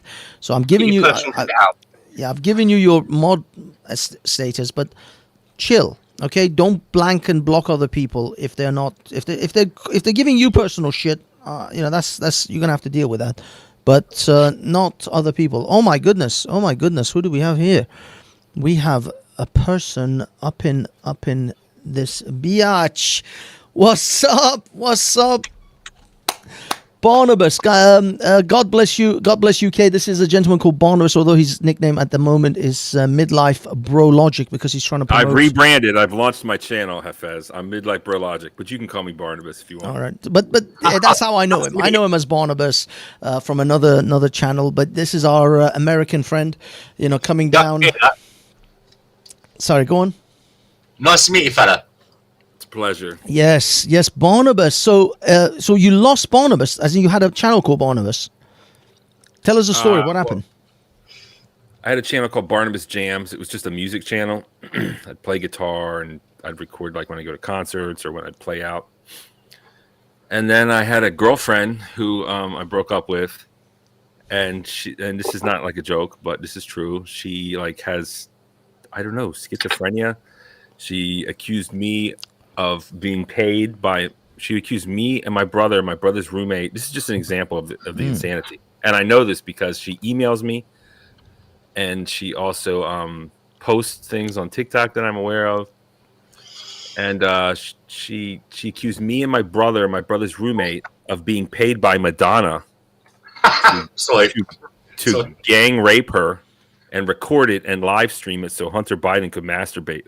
It's that level of craziness. Wow. And then so she started doxing me and doxing my channel and harassing me. And wait a minute. So I mean, I was going to say you just have a girlfriend. You didn't have to really even go into the rest of the crazy, because we could just simply assume you were with a woman, and naturally we know that women are just crazy. But that level of crazy was a whole other thing. I mean, why did she literally say that you recorded this scraping video so that Joe Biden can masturbate to it? No, Hunter Biden. She claims her mother is Joe Biden's old mistress. I mean, it's really like it's so she's so sick. It's not even like funny, and nor am I mad at her because she's obviously sick. Wow, you can't get mad at a sick person. That is. She's doxing me and this and that, and I was in this local podcast where I'd go in real life and do it, and she's like messaging people that I'm a rapist and that you have to get rid of me. She's done all kinds of things. Head have no fury. Yeah. But it's beyond. No, it's beyond fury. It's like literal insanity. Dude, that is like next high level insanity. I've never heard this in my life. Like I'm a bit scared, honestly. Holy crap! So what the F? Guys, always remember, Pornhub is free. Thank you. Yeah, already there. Got it. But no, I mean, dude, that's something. I've heard women go crazy on their exes or whatever, and say so. I mean, I've known women who like slash, the classics, slashing of the tires or keying the car or burning his clothes. Chopping your clothes up, yeah. Yeah, Yeah, done that. This is higher level stuff, man. It's beyond woman scorned. It's beyond woman rage. I mean, she broke up with me, threw me out. Damn. And so. Can I just ask? I don't want to get too intrusive, but on the crazy hot scale, where did she fall in that category exactly? I mean, scolding by the sounds of it. Hot? Scolding. Are we talking a 7, an 8, at least a 10? Crazy hot. I mean, do you really think I'm capable of banging a 10? Okay, let's say 8. 8. A solid. I mean, if she's this crazy, for you to get with her, she would have to at least be an 8 hot. Please, God, don't tell me you went with a 5 hot and a 10 crazy, because she's clearly a 10 crazy. I mean, that is a classic 10. I don't think I've ever banged an 8, like on the international scale. Like at LA scale. I mean, but that's. Yeah, we were together for 4.5 years. We had ups and downs. Wow. She was very loving at one point, and very, we were in love. I mean, that's the truth. Yeah. And it was a lot of fighting, a lot of back and forth, but Did she keep the crazy on the wraps for a long time? I would imagine she kept it buried or held down. Because I've gone out with women and I know that what I call the dragon, which is the crazy, and they kind of hide the dragon for the first 6 months at least. And I've seen a lot of women, especially those the crazy they are, the harder it is obviously for them to hold that back. But I've had women, 6-8 months, they've held the crazy down. They looked like they were chilled. They were just easygoing. I mean, the girl themselves was like a 6 maybe or 7, 5 most of the time. Let's just have it right. Let's be honest, right? Our dick will tell us, right? The most craziest women are the best to fuck, aren't they? Let's just be honest. They're the most mad. No, it is. You got some nice little, safe little girl and that. And sex is good, that. But those ones that are a bit fucking psychotic. They are a bit wild. You're right. I mean, they're the ones who turn around and go, spit in my face, you cunt. Yeah, I mean, it's true. You're not gonna get the homely ones who say things like that. I have to admit, you're right. I mean, I've never had a homely girl who was marriageable quality, to ever turn around and say, "Pull my hair, you fucker." They just don't do that. They just don't do that. You have to coast them into it. You gotta start grabbing the little edges of the hair, and you just start building them up towards a full hair pull. But no, you're right. You're right. The crazy ones are better in bed, at least verbally. They're hot. It is, and you go back for more because they're fucking psychotic, and it's just that thing, isn't it? It's a caveman. It's like a tough game. Neanderthal kind of sex thing. No, I have to say it's I mean, the thing is though, dude, like we were saying earlier on, we were talking about, actually, Barnabas, I'd like your intake on this, or input, about a high quality woman, the qualities that women think men like and versus qualities that men actually like. What are your thoughts on this? How do you look at these two different sort of status or I mean, this is just classic red pill manosphere stuff. I'm like an expert at all these talking points. Women think that because they have a PhD or they're a lawyer or whatever, or they earn money, they think that makes them a more attractive as a partner. And it's good that they have a job. It's good they earn. But with that comes all that feminization. And what men really want is just a skinny girl with long hair and a natural beauty, who just gets on board with the plan, scratches your back, and does, and it's swallows and gargles. Exactly. Someone who's on the same team, who's your biggest cheerleader, and it's just basically just be thin. I mean, that's really all it is. You don't even have to work out. Just be thin. Just eat less. That's true. It's true. Is it not? It's refreshing to say it as it is. It is. It's true. I mean, as we get older, I mean, our knees aren't that strong. Up against the wall, skinny girls are always better. Oh shit! I got a call. I'll come back. No, it's been a pleasure. She's gonna kill me and kill us. Oh my goodness! She might want a gangbang. Sorry. I mean that is a new level. I mean, I say I've never seen anyone try to I mean, the whole Hunter Biden sex tape. I mean, where the hell does that even come into the play? I mean, what the hell? Well, I mean, I don't know about you, but have you seen Biden's release tapes off his laptop? It's feasible. It's feasible. Yeah, but why would Hunter Biden even give a crap about this guy's Barnabas making a sex tape with his ex-girlfriend? Like, where the hell does that all come in? I have no. What are the connections? I'm still trying to figure this out in my head. Like those, you see these conspiracy guys with this board on their wall with all these rope strings connecting little dots together, and I'm trying to think.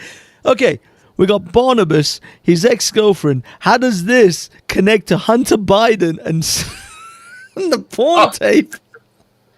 I'm just reading the comments. Like this, Hassan Yilmaz, who just giving span. But it's saying about drinkers' brains are damaged. Now I take it he's a proper Muslim guy, right? And so what happens when you go to paradise?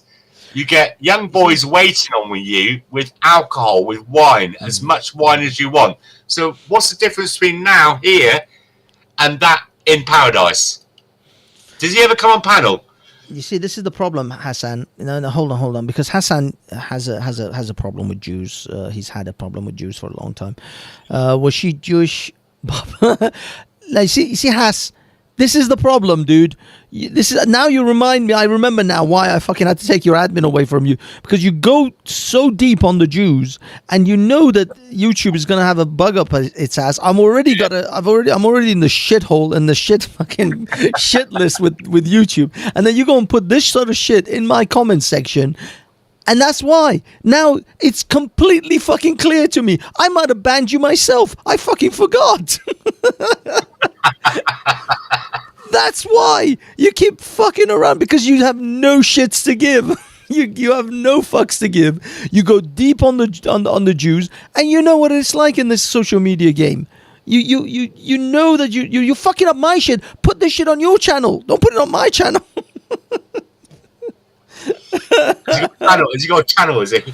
I'm not entirely sure. I don't know if because I know for a fact that Hassan had to get banned from one of the most liberal social media sites that I've ever come across, which would allow literally just about almost everything, including Nazi fucking materials on there, and yet he still got banned on there from the shit he posted.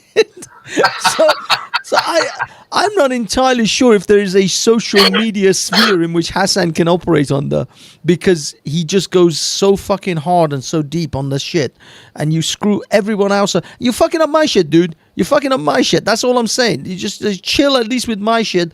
Post this shit wherever else you want, but don't get my shit banned. See, your words have consequences and repercussions. Speaker's Corner. That's not a Speaker's Corner no more. No. There's a it used to be a site called Speaker's Corner Online. It's now called Pixotrix, and they had this whole thing about free speech, and they're going to run on free speech and let people have free speech and all that. And I used to actually work for them for a little bit, promoting their site. And Hassan posted some messed up shit, so much so that Google had to approach the company Speaker's Corner Online to tell them to remove the shit. Because Google said if you have this shit on there on that site, they'll remove the site from their app store. Yeah. Like, dude, what are you doing? You're fucking up people's shit. I'll tell you what, there's one person you got to never ever let on panel, and that would be Crinkle. Have you heard of him? Crinkle? Oh, yeah. It sounds familiar. Don't say that. Do you remember the old film, that Beetlejuice? Don't say it 3 times. Yeah. That guy takes down channels. He does the most sickest porn hubs. This guy, how he's not been arrested, I do not know. But he's quite popular on a lot of channels in England.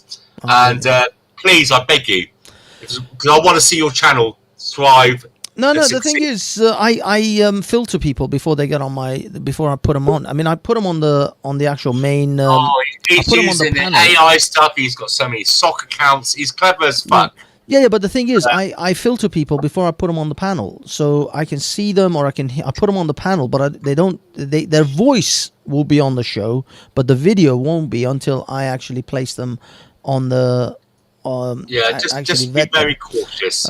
He's very good at what he does, and he's good at taking channels down. Yeah, if you actually see the main show right now, because I run this whole thing through OBS projects, OBS Studios. Yeah. I don't run this through StreamYard. StreamYard is just my chat facility. The actual show is run through OBS, and so I switch my screens, what the audience can see initially. Vet the guy who comes on. Once I've had a little bit of a conversation, I mean, I know this Barnabas guy is a dodgy as fuck, but I give him some slack. But dude, Barnabas, that story was epic. I don't know. Have you told Chaotic about this? No, they'll clown me too hard. Yeah, but that was like, yeah. No, I got an email this morning. Here, let me find my email. Do you want to hear it? From the girl? Yeah. Let's look it up. Barnabas, whereabouts in the US are you? Baltimore. Oh, that's okay. Isn't it? Oh, by the way, everyone, Midlife Bro Logic is Barnabas's new channel. He does some podcasts. He's only just kicked it off, so it's a new channel, but he's got some stuff already on there. I had a channel, And then my crazy ex-girlfriend, when I was with her, she got mad that I was talking about tattoos on women. Of course, I don't like. Yes. And the one time she decides to listen to the podcast, she gets so pissed off. And in the end, like I just to get peace in the house, like a simp, I trashed the channel just to get peace. I mean, that's how pathetic I am. Oh man. And I know. Look, and, dude. Yeah, guys, I admit, you know when you look in the papers and you see some really fit, sexy bitch, and I think, yeah, and then I see the tattoo. I thought, oh. Yeah, tattoos are. Why did you do that? Why did you violate your sexy, gorgeous body? I can't believe. One. This is what I got today. It says, what does this say? Hold on. She just emailed me randomly. You know my ad. Can I cuss on this channel? Yeah, dude. I've said cunt like 14 times. She says, you know my address, motherfucker. So she thinks, okay, so there is a famous DJ, like producer named Diplo. And she claims that she's been fucking him for like 20 plus years, regardless of whatever relationship she's been in. So I don't know what's true or not. Like, I don't believe this. She says she's pregnant with his triplets. She says that I like break into her house and gave her like an abortion. You broke into her house. Yes. Here we go. This is an email I got 2 days ago. No, this is yesterday. It's to me and the famous DJ guy. Good afternoon. It's come to my attention since last July that you and your family... Oh, my sister's a teacher. She reported my sister to the Board of Education. She said that my nephew was also downloading child pornography and uploading it into her computer. Like, it's just, it's shameful. Because now she's going after my family. Dude. My father is dying in hospice. He has dementia. She is claiming that he is a child sex trafficker. I mean, it's really out of control. And it's beyond ridiculous. Oh my God. Not even Can you not report this? Yeah, dude, you should talk to someone about this, lawyer or something. I've spoken about it, and I listen. In the beginning, I was scared. She was a lawyer. She was a prosecutor in freaking DC. Oh my freaking God! Yes. Holy so I was scared. shit! And I'm stupid. I'm unsophisticated. Like, this is all true. Oh right? God damn, dude! You got a lawyer crazy girlfriend. Have you ever seen that movie, My Super Ex-Girlfriend? When I don't watch romantic comedies like you, Hafez. I mean, I hope you've donated all your bunnies that you got in that house to other loving families, because they're not going to be around for much longer. In the beginning, the threats, I was really scared, but now she's like insane, and now she's been in the psych ward, like involuntary hold, and she's posting it all on her TikTok, and she claims her mother's like this and that, and let's see here. Yeah, dude, just number one thing, though, document everything. My videos, stop doing that. Instead, it keeps happening. Oh, she says that I had a homosexual relationship with her ex-husband and that he hired me to live with her and bang her and get back at her and steal her money. Let's see. My brother's roommate, someone named Dennis. I don't even know who she's talking about. My brother's ex-girlfriend from 4 years ago, she's blaming too. My two nephews who met her once, and they're like 20. I mean, it's really, now her mom is Joe Biden's mistress. It's insane. Like, it's so crazy now that it makes me feel safer because this is fucked up. Like, dude. easy to defend. I know. I just like sat here now. My jaw is like, what? She found someone with my same name, and she thinks that I'm a federal inmate in Florida. Which I'm not. I mean, I do have a kind of rare name, honestly, but so I had a channel, and she was doxing me, and I just privated all the videos.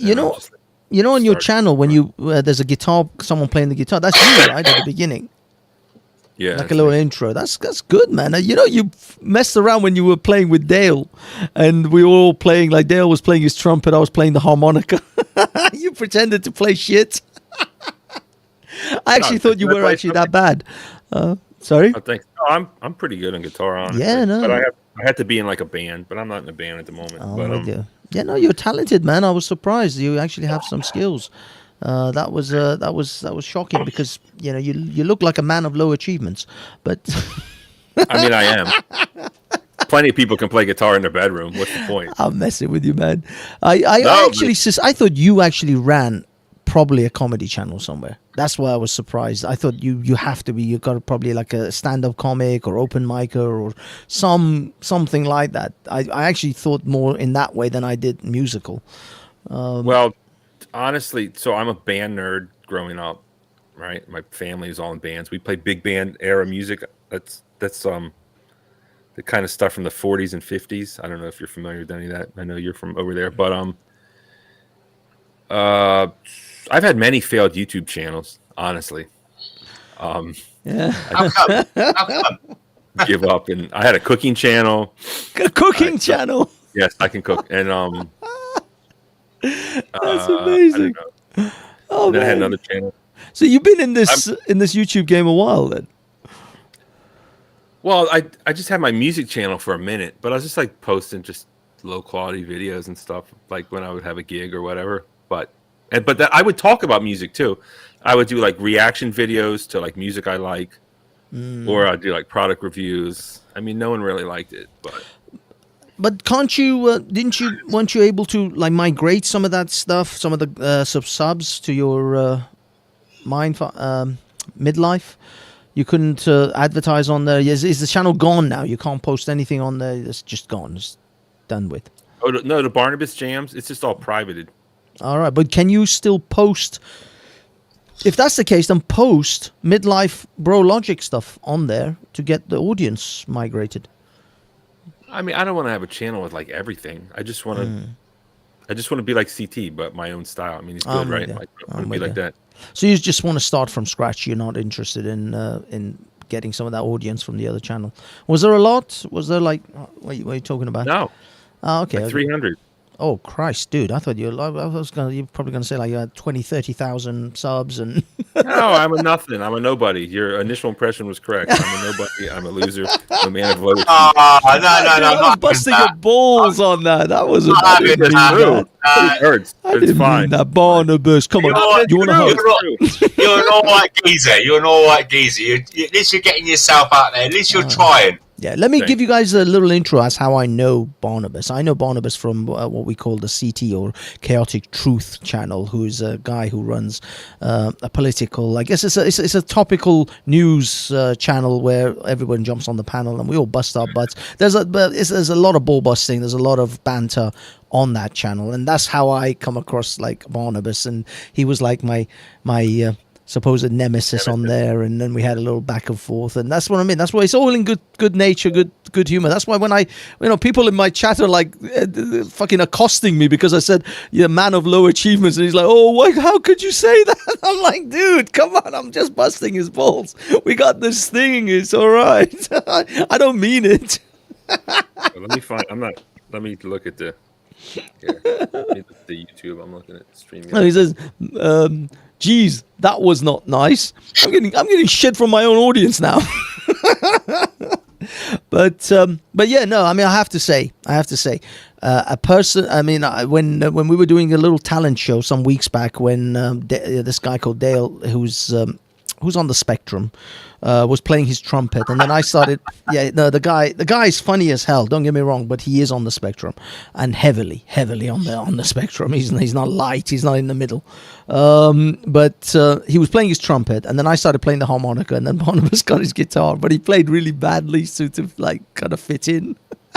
Because I didn't know he actually could play. Did I play bad? I probably didn't try to play bad. That's how bad I am, dude, honestly. you pissed. Come on, you literally just plugged 3 strings and then and made out as if that was a tune. I don't remember, but you were playing. You were in keeping with the ambiance, but it was funny. It was funny as hell because Dale. I'll be honest though, Dale is he's an unintentional comedic genius. I mean, I know what Bob says, and it might be a bit of an advantage. I think Chaotic maybe takes a little bit of advantage from him, but the guy is just fantastic. It's just I can't really explain it to the audience. If you guys haven't seen Chaotic Truth's channel, you won't know what I'm talking about. But he is funny. He's a funny guy, and so is Angel. But Angel, I've changed my mind about him a little bit. He's much more crafty and calculated than I thought he was. I thought he was another guy from on the spectrum. He doesn't know what he's saying, but he actually says, because God bless this other chap, Angel. He's also on the spectrum, but he says the N-word, and he kind of thinks he can get away with saying that kind of stuff because he's on the spectrum, and I think he can't. If he says that in the real world, he's going to get some serious ass kicking. I don't even like black people saying that. I got, do you know? I'm going to name drop now. Joe Cool. You ever come across him in America? Joe Cool, no. Joe Cool is a lovely guy, and me and him will just chat all night long. But he uses the N-word, and I said, "Mate, look, just can you not?" He goes, "Yeah, but I'm black." I said, "I don't give a fuck. It's a nasty, horrible word. You know what I mean? I just don't like it. We're not in Britain. I'm not like lefty or anything like that. I just don't like the word. It's promoting. You know, it's just. Yeah, the thing is, in Britain, it's not a thing for us. That's why we don't care, and it just doesn't seem to resonate with us. In America, the African Americans, it's something they say all the time. I mean, there was a guy tonight. They've embraced it. Yeah, there was a guy tonight, tough guy, and he couldn't help it. The chaotic was telling him, "Don't swear or use the N-word, please. I want this channel, this stream to be clean." He just said it. We couldn't even think. He was saying it without thinking. He was just saying it. It's just part of his vocabulary, and he couldn't stop. He just couldn't stop. He just kept coming out with it every so often. I don't know. I think it's an American thing. It's an American glitch.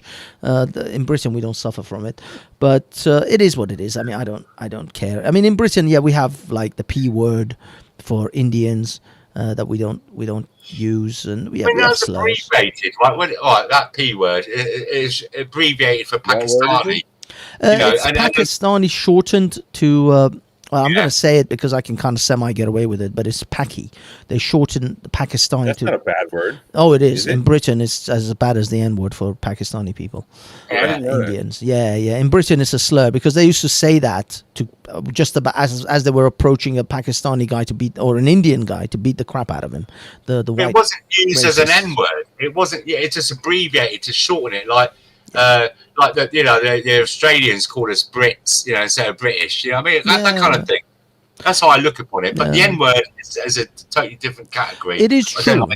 The N-word has a different background history, but for a Pakistani Indian person in Britain, the P word is as bad. Is got the same connotations.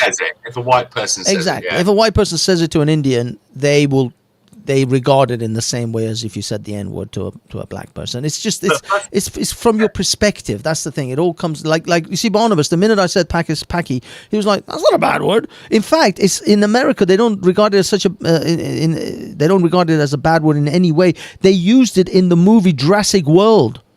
In the movie Jurassic World, when the Pachiosauruses were released from their enclosure, the guy went, "The Pakis are loose." Yeah, I remember that. It's in the freaking movie. Jurassic Park 3, I think. Yeah, it's the lost the one with the new world or whatever.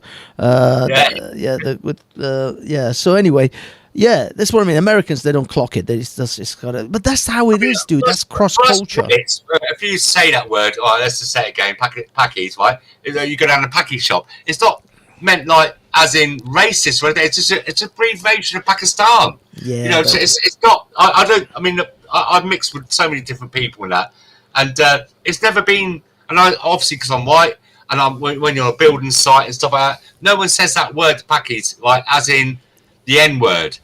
Do you understand? The thing is, been taken out of context. The thing is, let's be honest. They use that Paki word for Indians, Bangladeshis, freaking even Middle Easterners. Even I've had people in the background sort of refer to certain myself or other people in that sort of vein as well. In Britain we don't have a bad word for Indie. We don't say Indie when we talk about an Indian guy, do we? Usually we even refer to Indians if we want to be give them a slur as Pakis in the same way, even though they're not even Pakistani. So it's not just an abbreviated word for Pakistani. It is a slur. It's used in that sort I mean, of the Pakistanis blur. are using cultural appropriation, and I'll tell you for why. Right. So, what do you do after you've had a few pints? You go out with your mates. Where do you go? You go and have a what? They're gonna have a curry, a ruby. Yeah, and what is that? Indian. It says Indian. Well, it's not.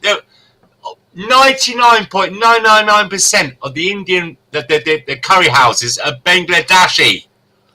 Yeah, but let's have it straight. Let's have it straight. If you want to use this cultural appropriation, let's start there. Because I know proper Indian food. When I go to Spain, if it's an Indian place, it is Indian. It's a different culture and food. You're right. On the South Indian flavors. No, it is true. It is true. Most of the food, if you even, I would imagine even Barnabas, you in America, if you guys go for an Indian, you probably have something like a chicken tikka masala or something. That's actually Pakistani. British, Scottish in it. It's Scottish in it. Well, it's invented in England anyway, but it's in anything, because most Indians are vegetarians. They don't have meat in their dishes. So if you're looking at Indian dishes, are the most are going to be, especially South Indian dishes, because I go to some South Indian restaurants. It's all vegetarian. There is no meat.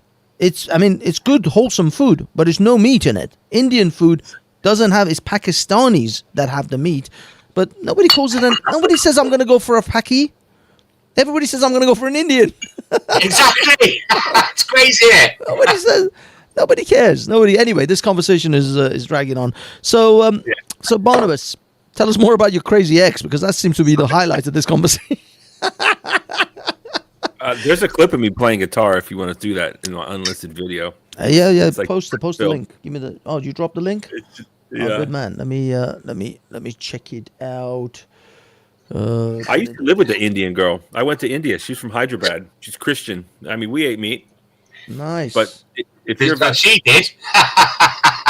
Yeah. If you're vegetarian, she the pork. best way to be vegetarian, yes, is is as an Indian. Yeah, it's not called vegetarian. It's called sorry, veg guys. or non-veg. Yeah, Dal, isn't it? Is it dal? Dal?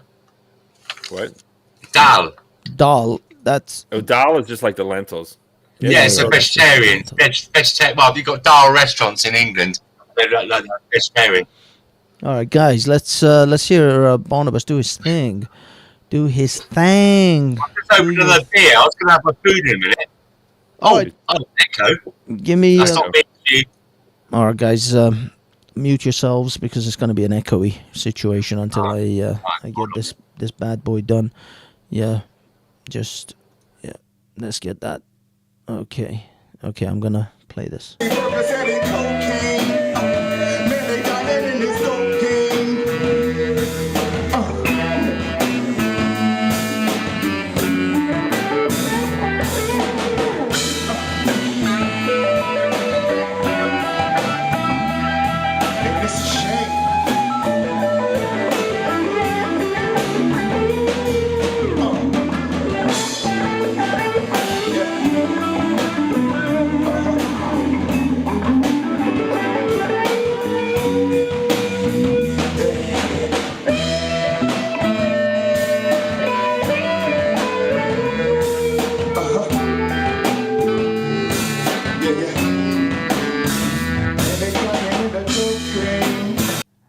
Nice.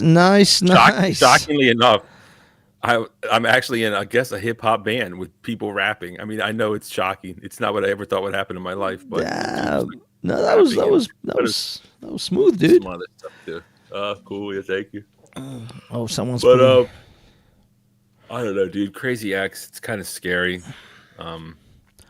So, what are your strategies going forward? Are you still going to be sort of? I mean, how this the thing is, like I've had. Admittedly, I've never had a crazy ex like this. No. None of my exes have ever tried to fuck me over with some rape allegations. Thank goodness. But I've had. But listen, it was unhinged women. So the allegation. I don't know if she went to the police or not, but they didn't. If she did, they didn't find. They didn't take evidence. it seriously. Yeah. No, and she did file a restraining order against me. She said that I broke into her house, that I raped her, that I did to me and my brother, and my brother's roommate raped her. So I had to go to my brother. I'm like, hey, bruh, remember that girl I broke up with like 6 months ago? He's like, yeah. She says that we raped her. Do you mind coming to court with me? God, you went to court? Oh no, you asked him if it gets to court, would he be okay?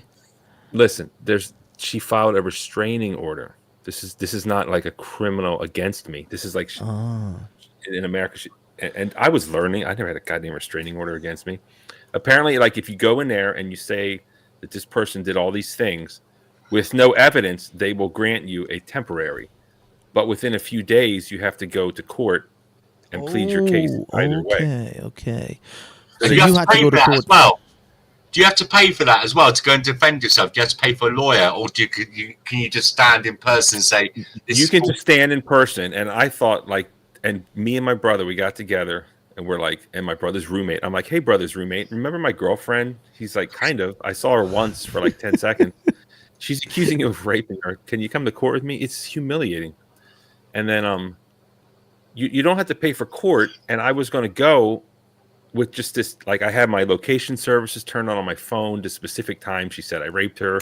It shows I wasn't anywhere around where she claimed it was. My brother has evidence because he's on his goddamn computer all day. Like we had solid evidence. And so we showed up.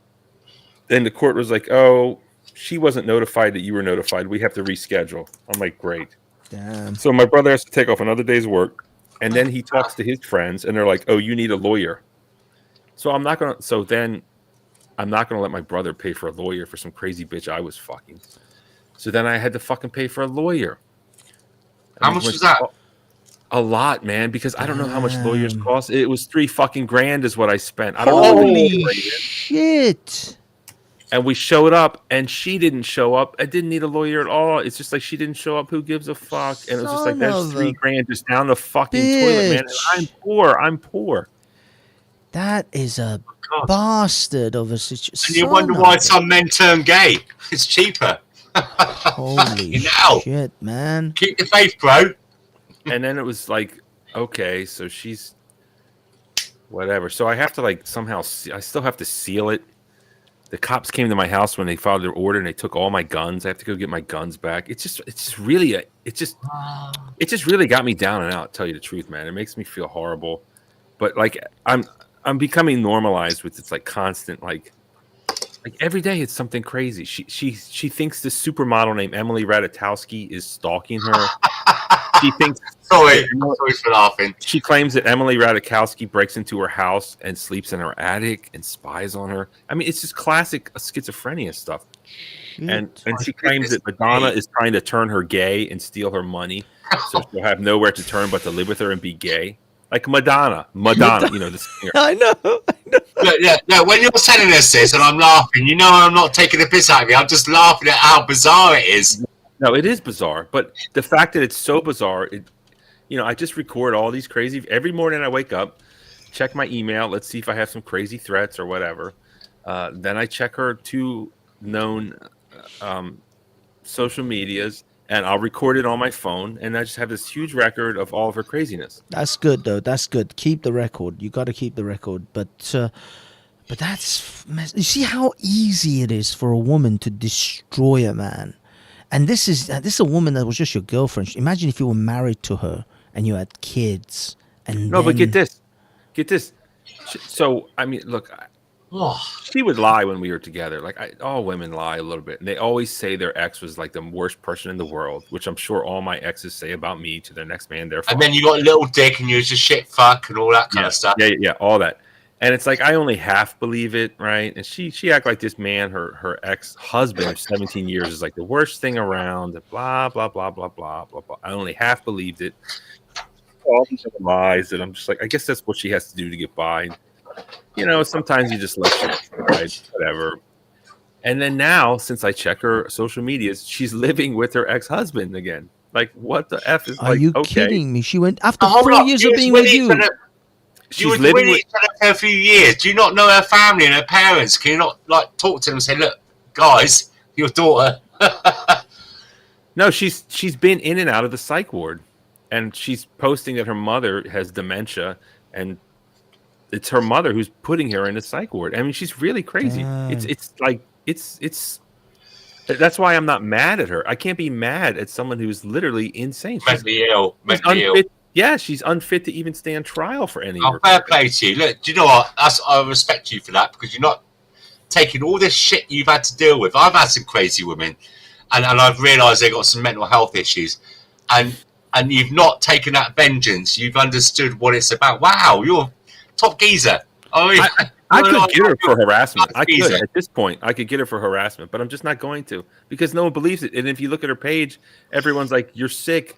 Please seek help. You're mentally ill," and it just makes her double down on her position. I mean, it's like it's crazy. Like, yeah, I said that she said her mom is Joe Biden's mistress. She's pregnant with Diplo. Diplo's like a famous music guy. Pregnant with his triplets.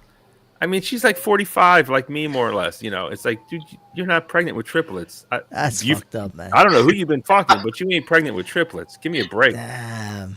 You know, it's just it's total insanity. Who's got the siren in the background? That's me. It's Baltimore. Yeah, she's coming. She's coming. She's coming for you, dude. She's watching the stream. Now she claims her name is Grace Mountbatten Windsor. She thinks she's like part of the Queen of England's lineage. That's royalty. Yes, she thinks she's dude, you're fucking with me. You're fucking with me at this point. I'm not. No way. I don't want to show you. I don't want to show you her stuff, but I don't want you to harass her. I don't want anything to get out. No. Don't dox her. Really that sick. But that is that's taking the piss. She changed her name to hold on. What is it? Let's look. Let's see what her name is that's today. Fucked up. Well, you got to do a YouTube channel, mate. You're going to be on 1 million subscribers within the first day. Oh, dude, you should just do my adventures with my ex-girlfriend. That's all you need. I think I will. Her name is Grace Mountbatten Windsor. That's what she says. What's she posting? Apparently it's schizophrenic, man. I mean, it's like that's tough. That is messed up, dude. I have never heard anyone. I mean, I don't know. Maybe it's the way I. Oh, here's a new one. She's blaming Diplo's father for stalking her. Apparently, Diplo. Have you ever heard of this guy named Diplo? Yeah, I have. Yeah. It's black guy, isn't he? Did I lose? Singer. Oh, wait a minute. Hold on. I muted you.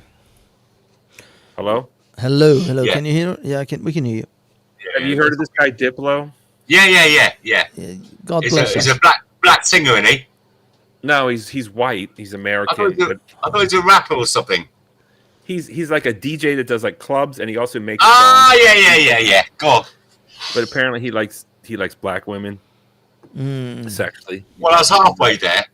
But he apparently he's got like herpes or whatever, and everyone's talking about it. And she has this video. It says that she's been banging him raw for over 20 years in all of her relationships, and she doesn't have anything. So it's not him. And she claims that any of the girls that claim they got STDs from Diplo are just drugged by his father, and the father bangs them after the son's done with him. I mean, this is what she's claiming. Sorry. Holy moly. It's some crazy shit.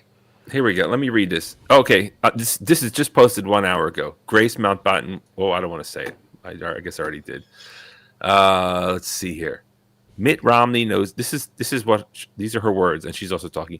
Mitt Romney, now she's into Mitt Romney, knows everything about this disgusting piece of vermin. He makes the Mormon church look bad. He's literally like the man on HBO, Roman of Big Love, who ran his own version of the Church of Jesus Christ Latter-day Saints. His dogma violates every rule in the Bible, Mormon church, or any other form of organized religion, the sole purpose of which is for him to profit and gratify himself. His church and charity need to be dismantled immediately. So she's talking about Diplo's dad. She sounds educated, though, doesn't she? The way she pieces it all together. Wait a minute. Diplo's dad is Mitt Romney, or no? Oh, sorry, maybe she's talking about Mitt Romney. I don't know. Because I guess Mitt Romney knows Diplo's dad. I don't know, man. Because Mitt Romney is a Mormon, and so she was just talking about the Mormon Church and all of this business. So I figured she's talking about him, Mitt Romney. But is she got a big following in social media? Is she like 10,000+ followers or anything like that? Let's fucking hope not. TikTok is 40,000. She has 40,000 on TikTok. Oh my God! Dude, she's a reasonable player. She's not. No, I mean, don't get me wrong. TikTok is a bit of an over inflated follower numbers. You know, like one TikTok. One subscriber on YouTube is like 4 TikTok followers. You know, that's kind of ratio. But still, 40K. That's. I don't even think that's that valuable. Mate, if you want to come over to England and hide here, as long as you bring your Second Amendment with you, and you're welcome to come over here because we're going to need you here soon. Thanks. That is true, man. That is true. But that's insane. I swear. Listen to this. She's legit a lawyer, right? She actually went to school in London or in England. I don't know why. Like she was part of that club scene or whatever. She wanted to be like a singer, but she went to law school in England, which is weird. Interesting. Yeah, it is interesting. And then she came back and became prosecutor. I didn't know her when she was a prosecutor, but she was a lawyer. Just government jobs her whole life as a lawyer. But when I started my cooking channel, I started it, and then it inspired her. Like, I knew she was crazy. I didn't know she's this crazy, but she knows how to read tarot cards. You know what those are? Yeah. Those astrological tarot cards. Yeah. It's all nonsense, psychics rubbish, and shit. You would say, but so she was like, I was like, whatever. Like she believed it and whatever. It's like, okay, you like tarot cards, whatever. And then I would help her with her YouTube channel, and her YouTube channel like took off. She got up to like 8,000 subs fast, man. Nice. She was reading them cards left and right. Yeah. And people would call in, and she'd get all these clients. They'd pay her big bucks to read these stupid cards, man. And the thing that was crazy was men would call in. Like men are into tarot cards. I thought that was really no. Her high-paying clients were men, and it was pathetic. It was pathetic. Like I know I'm pathetic. I know. Like I don't claim to be some great whatever. But hold on, let me write this down. So tarot cards. These men. next channel. They just needed a friend. It's just like, hey, this woman was is she cheating on me? She was gone for 3 days and never called me. It's like, yeah, she's cheating on you. It's like, what? It's just like these simple, like, you don't need cards. It's like when you're in denial. It's like, it's so obvious. Yes, this woman is horrible for you. Oh, you met her in a drug recovery program, and she disappears for 3 days at a time. It's like, dude, she's on drugs. Just question. You need a girlfriend. You don't need to call my girlfriend after. She's probably passed out in some crack house somewhere with a needle in her arm. I couldn't believe how many men would call and pay her big money, man. Big money. Damn. And her channel took off like wildfire. Mine just like floundered. And I was just like, I'm gonna have to get some tarot fucking cards. Hold on, Amazon. Amazon Prime. If you can figure it out, man, there is such a market for tarot cards, and you just have to like make up stories and stuff. Just make up shit. Like all this stuff, and there's more than 52 cards. I think there's like 78. There's like a ton of cards. Yeah. But you just pick them up and tell some stupid story. But yeah, like, you flip it over and you go, yeah, Uranus is entering Mars's colon, and we need. I can see the death card. Venus is entering Uranus. Yes. Has this guy got a channel? Look, have you got a channel anymore? Yeah. Any channels? Midlife Bro Logic. Just relaunched it. Midlife Bro Logic. Please Can sub. you put a link in the chat, please, sir? Yeah. Let me find it. Let me find it. Because I like this guy. Sorry, mate. I don't know if I'm liking you because I feel like I need to give you a hug and protect you. I could use it. Yeah. You seem such a base geezer as well. You seem so base. Look at you. And you got all this going on.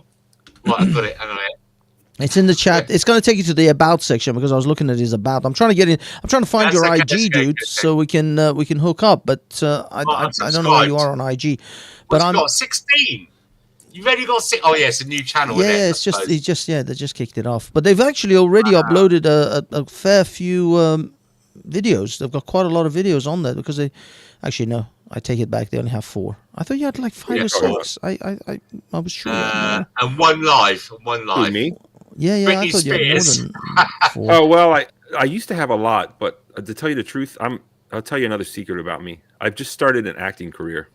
Oh, nice. And, so you took some of the lives down for the controversy. Well, You did not want to say that on a live because she'll be using that in court. He already is an actor. No. Sorry, let him say it. I don't think she knows this channel. Like, she knew it back then, but I don't think she ever followed it. So I'm hoping she doesn't follow it now. Otherwise, I'm fucked. But what happened? You took some of the videos down? Well, I have a fledgling acting career where I'm trying to be like a bad cop or a crooked cop. That's my specialty. Nice. And I got like a movie coming out, and I don't want like a bunch of haters to like fall in and be like, "Oh, this guy like." Damn! Yeah, dude, they're gonna come for you. They're gonna come for you hard if you got a movie coming out for sure. I do have a movie coming out actually in Christmas. Oh right, and, what's it called? Can you tell us? Is it not? Is it at that stage that you can tell us? It drops November 30th. It's my biggest role ever. I actually got paid for it. First and only thing I got paid for. What if it drops? Then it's shill it, shill man, shill. It's here. Well, follow me on Instagram. Where is it? Yeah, that's what I mean. You give me your Insta so I can actually find it's you. It's Midlife Bro Logic. Oh, is that literally it? So you created an Insta called Midlife Bro Logic? Yes. I thought it was like Barnabas or some other shit. I was like, I've got tons of identities and failed projects. The current one screwing me now is Midlife Bro Logic. Join the club, dude. You have no idea how many. He went bankrupt how many times before he became a billionaire? Don't worry, mate. You keep the faith. You keep the faith. Thank you. I appreciate it. Let me search for I have 0 posts, 0 followers, and I'm following 0. And it's a picture of Spock with logic underneath it. Instagram. Well, I'll subscribe to your channel. I think we're 16 now. But yeah, I found you. Appreciate it. The thing is, my Insta isn't open, so you can't just follow me. I don't really go on Insta, so I go on Twitter or X, where you want to call it. But and what's the other one? Hang on a minute. I gotta take a leak. I'll be right back. No worries, dude. You Telegram. Drain that. Telegram's quite good as well. Drain that snake. The thing is, I don't really care about Instagram because I don't want to use any Mark Zuckerberg products. I don't really care about them. It's too tame, isn't it? It's not really a realistic channel. Exactly. It's the same as TikTok. You can't. It's like Twitter for kids. Precisely. It's bad. Also, you can't say half the stuff you really want to say on there. And it's the same as TikTok. You got to be really vanilla and not controversial at all. So for that reason, I find it hard to get into them. Although I do have a TikTok channel that has over 5,000 followers, but again, I don't. I just put vanilla shit on there. It's got a link on it, haven't you? You got a link on it? No. I don't tell anyone about that one. That's a whole other different world that I'm trying to separate from Banksy. Banksy is kind of a. I'll be perfectly honest. Banksy. Most people want to kill Banksy. Okay, there's a lot of people who want to shank the shit out of Banksy. I've pissed off a lot of people over the years, and I'm trying to the artist. No, Banksy style. Sorry, Banksy style live or moi. So I'm trying to sort of create another avenue of separation that isn't anything to do with the Banksy style sort of moniker. Although Half-As Reflex is separate as well. It's a bit more PG, but it is. People know it through Banksy, like they know me, and they know that Half-As Reflex, so they know that they can connect those. But the other TikTok stuff, I'm trying to like create a whole other avenue for that. That's a whole other thing, because the problem is, what I found is that not only the fact that Muslims want to kick my ass, which is quite often, but it's also if you want to do any kind of financial revenue. Apostolate. What's the word? Apostates. Yeah, apostates. Yeah. I was one of them. But yeah, so the problem is if you want to monetize anything, you usually have to give obviously your own official name, address, everything to monetize things. And so when it comes to these other channels that I have, if I want to monetize them, I'm going to give my official names, and I don't want Banksy style to be associated with those, because people are going to come for you. They're going to dox you. You know how many people have been doxed just for being stupid, essentially. And 99% of people that I know that have been doxed because they themselves doxed themselves. They gave their own name, their own address, or some stupid thing. One time, a friend of mine, he got doxed because he sent an email from his work email to one of these assholes that he was having some kind of internet feud with. And then they found his email address and then traced it, and it was his job and his everything. Just his whole life was done. I'm like, what kind of a moron sends a troll an email from his work email address? I mean, you gotta be a simpleton to do some shit like that. But he did. So that's how it is, man. Big up Chaotic Truth in his house. Barnabas, say hello. What's up? What's up, Chaotic? I don't know. Is Chaotic doing I guess his show must have finished or something. He must have been chilling. I actually in the comments or in the he's in the comments. He's just posted. I hit the like button. Big up. Put up. So much for you going about an hour and a half ago. I'm going to close up the show now. I'm glad you didn't. I've enjoyed myself. That is true. I was actually on the verge of actually ending the show a good 2 hours ago, because I was done with the whole Palestine. Actually, Barnabas, here's a thing. I mean, you're moving away from your crazy ex. You have any thoughts on the whole Palestine-Israel thing as an American? I mean, I don't know if I have any like fresh takes, right? What? I mean, okay. Where do you stand on it? Yeah. Where do you fall on this? All these pro-Hamas. Sorry, I've let myself go there. All these like pro-Palestinian things, all this outrage, but never the outrage of things like there's a girl in in Iran that got done by those women, and she had a brain. She was only 16, and she died because she didn't wear hijab. Well, yeah, no, that's a whole other thing. Yeah, it's God. Let's keep it to the Palestine-Israel, because Iran is a whole other conversation. That's an entirely different kettle of fish on there. But yeah. How about your what's happening right now? Because I posted some stuff about a memo that was released by the Israelis that wasn't supposed to get into the hands of the public or media, and it was about how they're going to push everyone out of the Gaza Strip, all the Palestinians, into the Sinai, and then have them go from the Sinai and be migrated as supposed temporarily into Western Europe and North America for us to house them whilst Gaza is being leveled, and then once it's safe, quote unquote, they'll all go back, which will never happen, as we know. So basically, this is a memo. Sorry. Hold on. Let me mute. God bless his coughing his lungs out. Poor guy. So effectively, this is a memo essentially saying we're going to, extradite, export, get rid of all the Gazans into Europe. And let Europe and America absorb them. Is that what's your thought on that?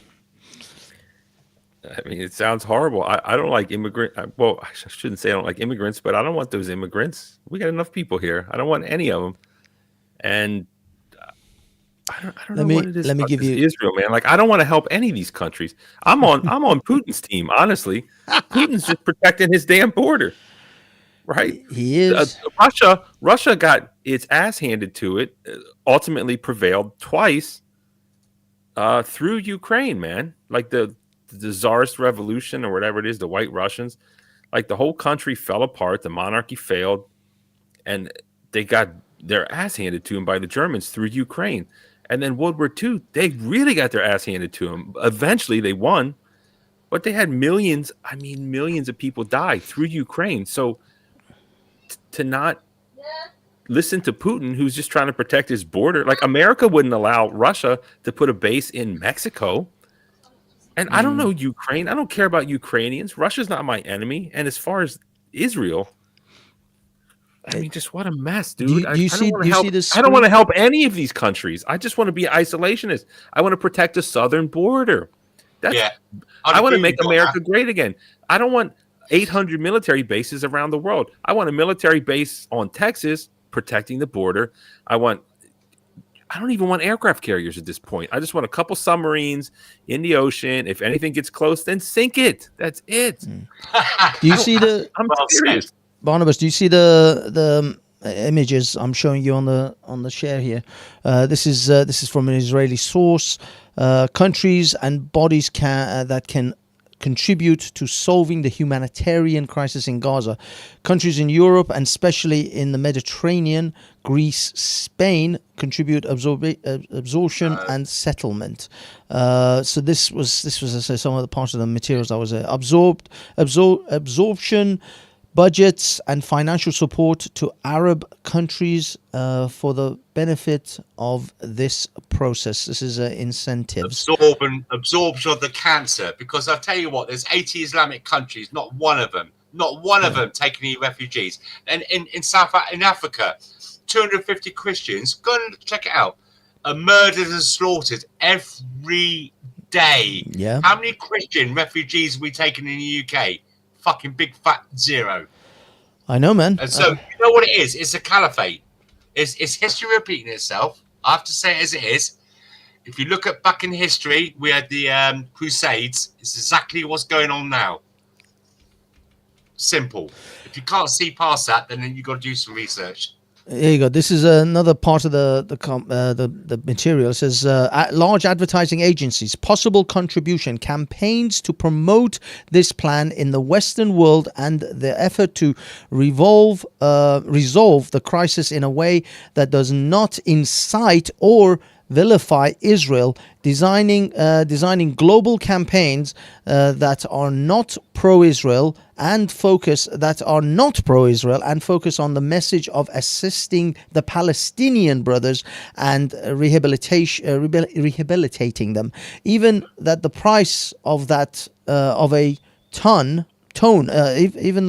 even at the price of a tone that rebukes and even harms Israel, intended for population that won't be receptive to any other message. So basically, essentially what they're saying is they want to create a whole host of propaganda campaign to promote the Europeans and the Americans to take the Palestinians as a humanitarian aid to the people of Gaza, and even if it's detrimental to Israel and like somehow somewhat shows Israel in maybe a bad light, but nevertheless, as long as we can appeal to the humanitarian sort of base of the liberals essentially in Europe and in America to take these people essentially. This is another one. In addition, the document encourages the government to lead a public campaign in Western world. This is Israeli government to lead a public campaign in the Western world to promote the transfer plan in a way that does not incite or vilify Israel. This would be okay. Stop. What is it like? You have something from that freak Paul Joseph Watson? I mean, is this verified? No, but what I'm saying is this document was leaked. This document was leaked. And Paul Joseph Watson is the one who posted it. So I've kind of. I mean, the thing that's funny, not funny, is like we already know this. How do you mean that they want to get all the Gazans out of Gaza and into Europe? What do you think the settlement is for? Well, they just want them out, don't they? They just want them out. Who would blame them? The thing is, you got this the 1947 agreement, all that kind of stuff. Look, if you look back in history, look at history maps. Right, that was all Israel. That was all Israel. And the Palestinians, who are they? Who are the Palestinians? 75% of refugees to start with. They are, let's just be honest, like even the Arabs say this, they are the dregs of different societies. And nobody wanted them. That's who they are. Not even the Arabs, not even the brothers that want them back because they know that they're trouble. Yeah. But I mean, what I'm saying is, do you think that this has any validity to it? I think this is calls fake, on the West to but I think it's fake, but I think that's really what they're doing anyways. If that makes propaganda sense. to try and push us against not supporting Israel, perhaps. But, you never know. What I mean is, alongside that, I actually have this as a petition, which a friend of mine actually sent me, which is literally a petition for the UK government. Allow Palestinian children to enter the UK during ongoing conflicts. So clearly, things are moving. These are happening. These are. Have you seen how they're indoctrinated over there? Have you seen all the videos? No, we cannot allow them here. I know they're kids, but they're not kids. They're being brainwashed, and oh no, it can't happen. This is just fucking hell. I mean, UK is ruined. As an Englishman, where can I be a refugee in this country right now? No, but nowhere. You're done. You're done. Just enjoy your end days. We're fucked. You are. I've been to London. It's just full of Arabs and Ferraris and them smoking them whatever you guys smoke. Shisha, the hookah. Shisha. Yeah. The hookahs and shisha. Yeah, So yeah. gross and nasty. Well, I mean, I mean, the food is good, shawarma and all that. I love it. I'm down, but you're down. It's always the food. Everybody likes the food. It's your punishment for all the years of empire. That's it. The thing Is that what that is? Hams are useless up in Scotland. We got a Muslim prime minister for Scotland, and he is. You do? Yeah. The first minister of Scotland is a Muslim guy. And most of the mayors in England are Muslim. Yeah, London had that one. I don't know who. Sadiq Khan is a Muslim mayor of London. Rishi Sunak is the Indian Prime Minister of Britain, and Hamza Yusuf is the First Minister of Scotland, Muslim. India is basically running Britain now. It's a reverse colonialism. It is. Just like I said on CT's channel, you're probably going to unsub for me. God bless the UK, but bro, you might as well just be a Muslim, dude. Just convert. Like, I mean, at least look on the good side. I die standing, not kneeling. Listen, the thing that may make this transition, obviously it's a difficult one and a difficult time for you, but look on the bright side. I don't know you, but look on the bright side of when you turn into a Muslim. At least they're not going to allow drag time story hour in your children's schools. Oh, what about Bachi boys? They won't. Not like you weak Christians. I'm telling you, they won't allow it. So look on the bright side. They're not going to allow women preachers in the mosque. I mean, look on the bright side. Just join the winning team. It's true. So you got to pray 5 times a day. It's okay. He is right, though. They won't let women preachers in the mosques, as in there would be no women mullahs. Women, they won't dress like sluts. You don't have to worry about your daughter wearing her. She'll wear a hijab. It'll be perfect. Yeah. And you don't have to spend a lot of money on clothes because they wear the same thing every day. Yeah, but, just look at the benefits of being a Muslim. But Barnabas, I like a beer. I like my gin and tonic. It's 80 lashes. Look at you. You both got your beards sorted already. No. I'm talking about beer, drinking beer and having a gin and tonic occasionally. I like that. I got bad news for you. You're an apostate, and they're gonna clean their house before they clean up the rest. Yeah, but that's good. You're top of the list to go, Hafez. You're out. What you don't realize is so quickly I can turn that shit into "Wassalamu alaikum, my brothers." I have been monitoring the Kafirs for you all these years. Inshallah, we shall rule them all. Is that more tequila? Is that tequila? It's tequila. I don't know about tequila. Oh dear God, what do we do? Yeah, but what you don't realize, Barnabas, I can say the Shahada so much better than you. No, but Muslims say I will immediately slip under that radar, and I'll emerge with a little hat and then those robe shit that they wear. It's not all bad, man. It's not all bad. My friend. Where's it not all bad? My ears are pricked up. Dude, it's horrific. I told you, they don't have female preachers. Your daughters are not going to dress like a slut, because if they do, they'll get whipped in purity. My daughters are never dressed like a slut. Well, for other people like me, pretend I had a daughter and I was concerned that she was wearing heels and dressing like a slut. It wouldn't happen when the Muslims take over. I mean, thanks. Exactly. Thanks for helping out. Exactly. Immediate dress code. Only if hijab. they're under 13 years of our age and live in Bradford.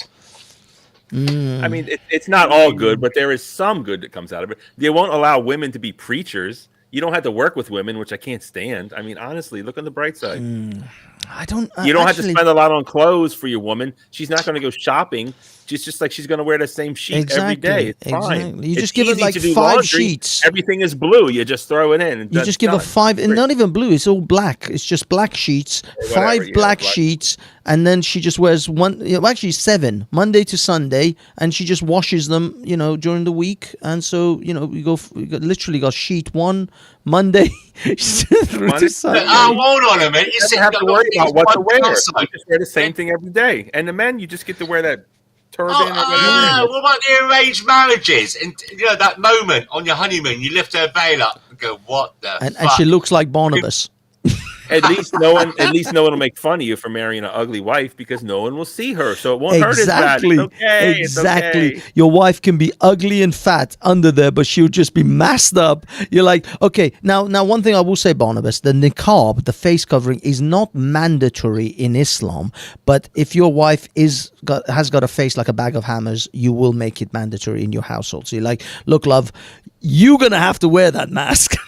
It may not be an Islamic thing, but you're gonna mask up because. But yeah, hang on a minute. It's another downside. And you go, you get him in bed, and you're working your way down the nipples and licking her tummy, and then you get down there, and it's FGM'd.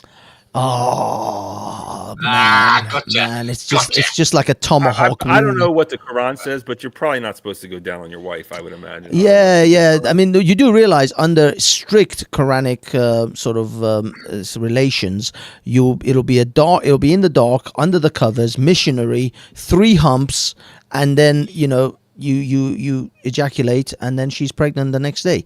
That's it. That's Islamic marital coitus. Three pumps. Honestly, listen. I wish, and this is true, man. I truly wish this. I'm not joking. I'm not being funny. I wish pornography didn't exist. You blasphemer. I wish my brain wasn't rotted from looking and jerking off to pornography. Right? It would honestly ruin sex. Yeah, it does, man. It does. It ruins real sex. Barnabas, all I have to say to you for that is, how dare you? You have stolen my dreams with your empty words. Never invented. I wish pornography wasn't made.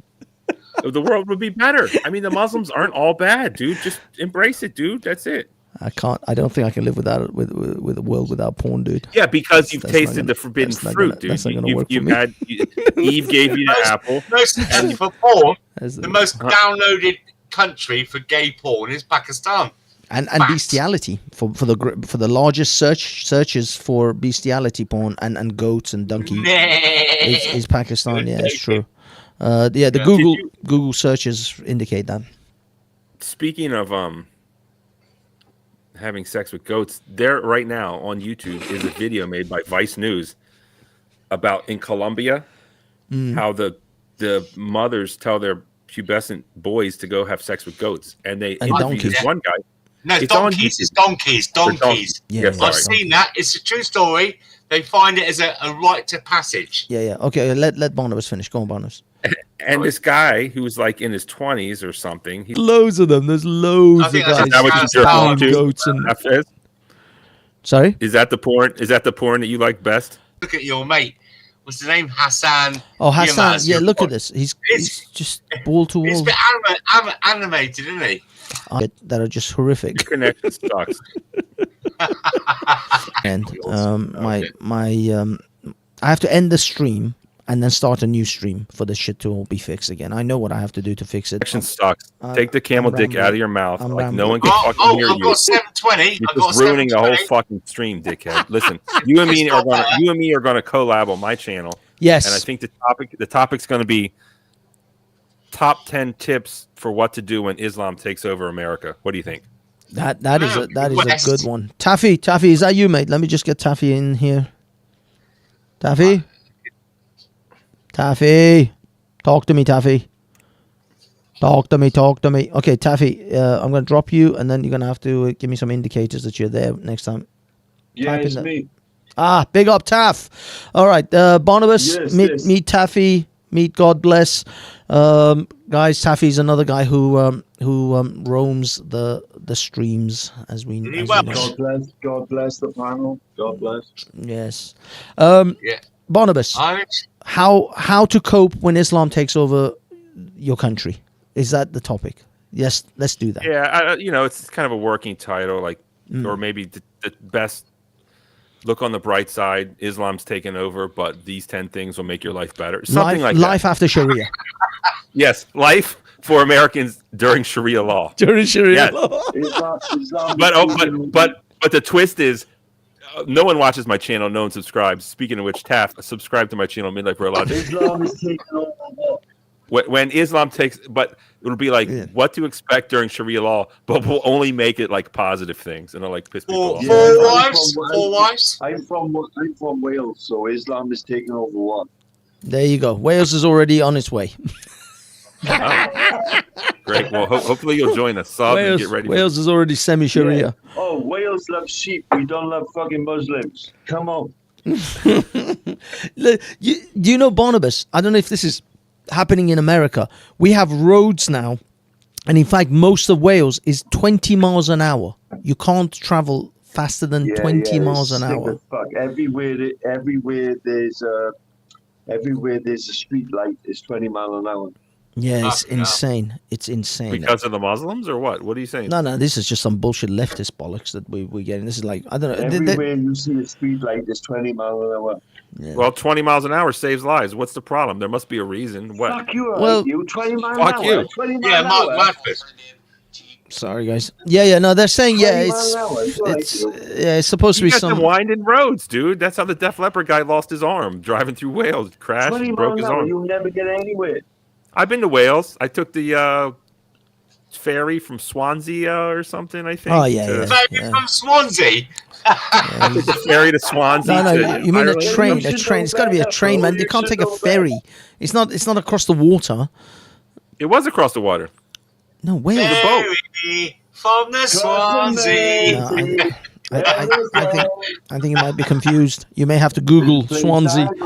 Maybe he got a ferry, or maybe he got a boat on one of the rivers or something. It's a landlocked place. He's one of the thingy dogs, isn't he? He came from Listen up, guys. So it's a fact that automatic cars are not set up in 20 miles an hour. Automatic cars set up 30 miles an hour, yeah? So when they change gear, they're set up for 30 miles an hour. So they drop in the cog when it's not needed, right? You understand? What are you saying? Oh, there's governors on cars in Wales? Taff. Yeah. Are you the voice of Wales, boy? I'm not the voice of Wales, but I am a Welshman. No. Do you know Dan and Stan, voice of Wales? Sorry? He's talking about the YouTube channel, The Voice of Wales. Yeah, and then you got... I love that channel. Yeah. And Bass Welshman. Yeah, I love Bass Welshman. Yes, it's right the base. Yeah. Good. Dude, there is a ferry. There is a ferry. By the way. Swansea. Guys, there you go. He's saying there's a ferry in Swansea. Everybody it goes Swansea to Cork, Ireland. Everybody listening, subscribe to Bass Welshman. Yeah. Well, see you on there. Oh, God bless the UK. You might have seen me on there. I've got a spanner on there. So he's a good lad. And Trigger. Yeah. Me and Bass hung out. Me and Bass, we've hung out loads of times. We actually spent a long time in London during Brexit night. And then afterwards we went and had fish and chips. Did you stay in that really posh apartment with him? No. That might have been someone else. No, we just hung out at night. We went and had some food after the Brexit celebrations and whatnot were finished. And then he went off. He was staying with someone. He might have been that posh person. I don't know. But he was staying with someone else in London. Man, they've been locked up enough for the Welsh boys. Let me just say that, yeah. He'd be locked up enough. What, based? Oh yeah. I know they're trying to get him for some of the stuff he covered. Stanley Park. Yeah. He had to leave Trigger, for the cause. How do you mean he's had to leave Trigger? Where's he put Trigger? Well, he had to leave Trigger with another Welshman, while he gets locked up. No, but he's not going to get locked up. They're not. Are they actually going to? He's been locked. Yeah, he's been locked up. Yeah. He's locked up right now.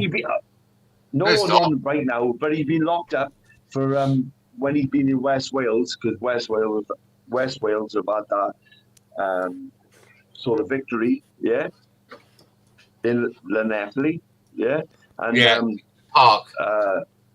Trigger's been left out in the cold, as they say. No, poor guy. I didn't think. I don't know. Maybe. I think Trigger understands him. He's cool. He's cool as fuck.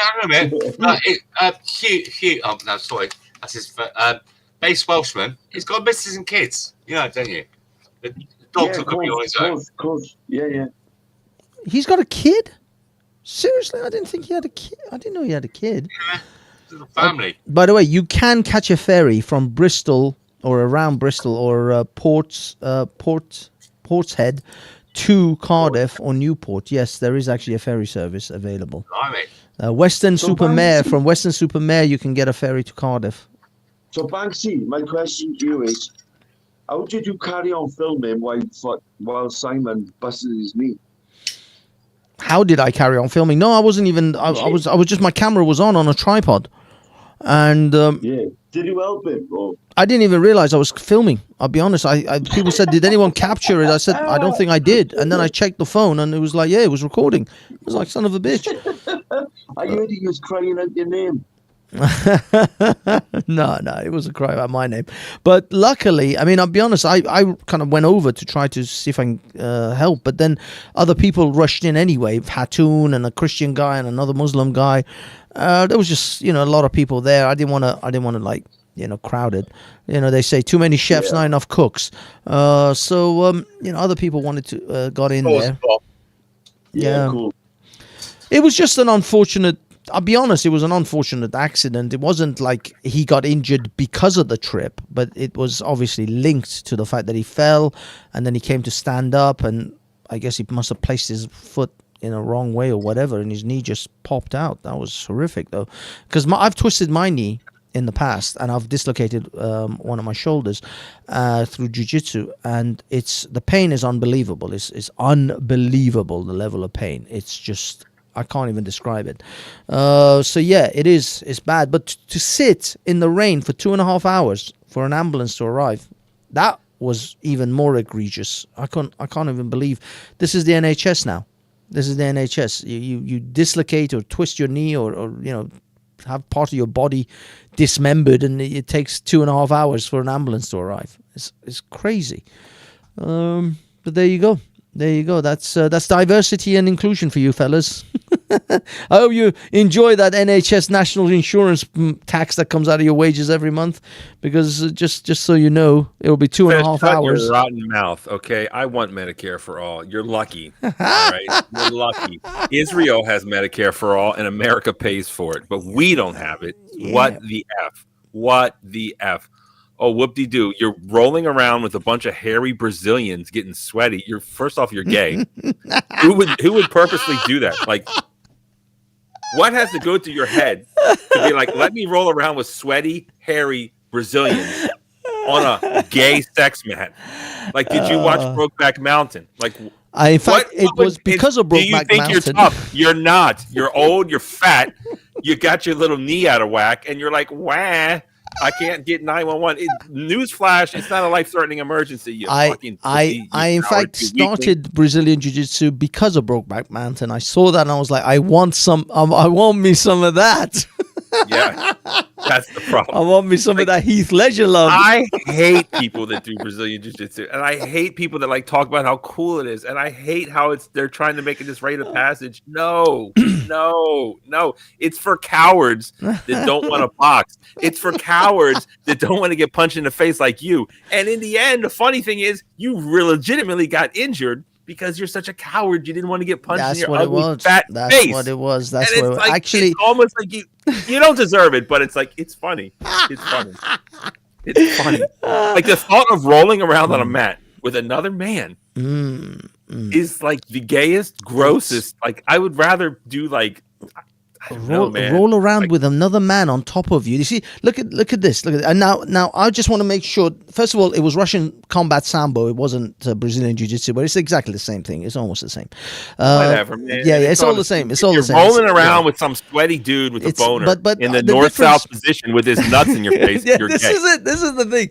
I just want you to know that there's nothing gay. There's nothing gay about what I'm about to say, but what I want to do the most in my class is to get you on your back so that I can mount you, and then I can put the north-south position where I put my face in between your legs and my legs are in between your head. Call it 69. Just call it 69 and admit to being gay. And then once I have finished, sort of positioning myself, I want to turn around, and then if you're lucky, though, or if you want to, you can jostle and get yourself in your guard, or get me in your guard, in which it means you put your legs around my waist. Hafez, you stink. You probably smoke cigars. You drink cheap scotch. You eat shawarma all the time and hummus. You Oh my garlic. God, dude! You stink. You're fat. You're sweaty. I mean, you're gross. You sleep next to camels. You freebase camel piss. No, dude.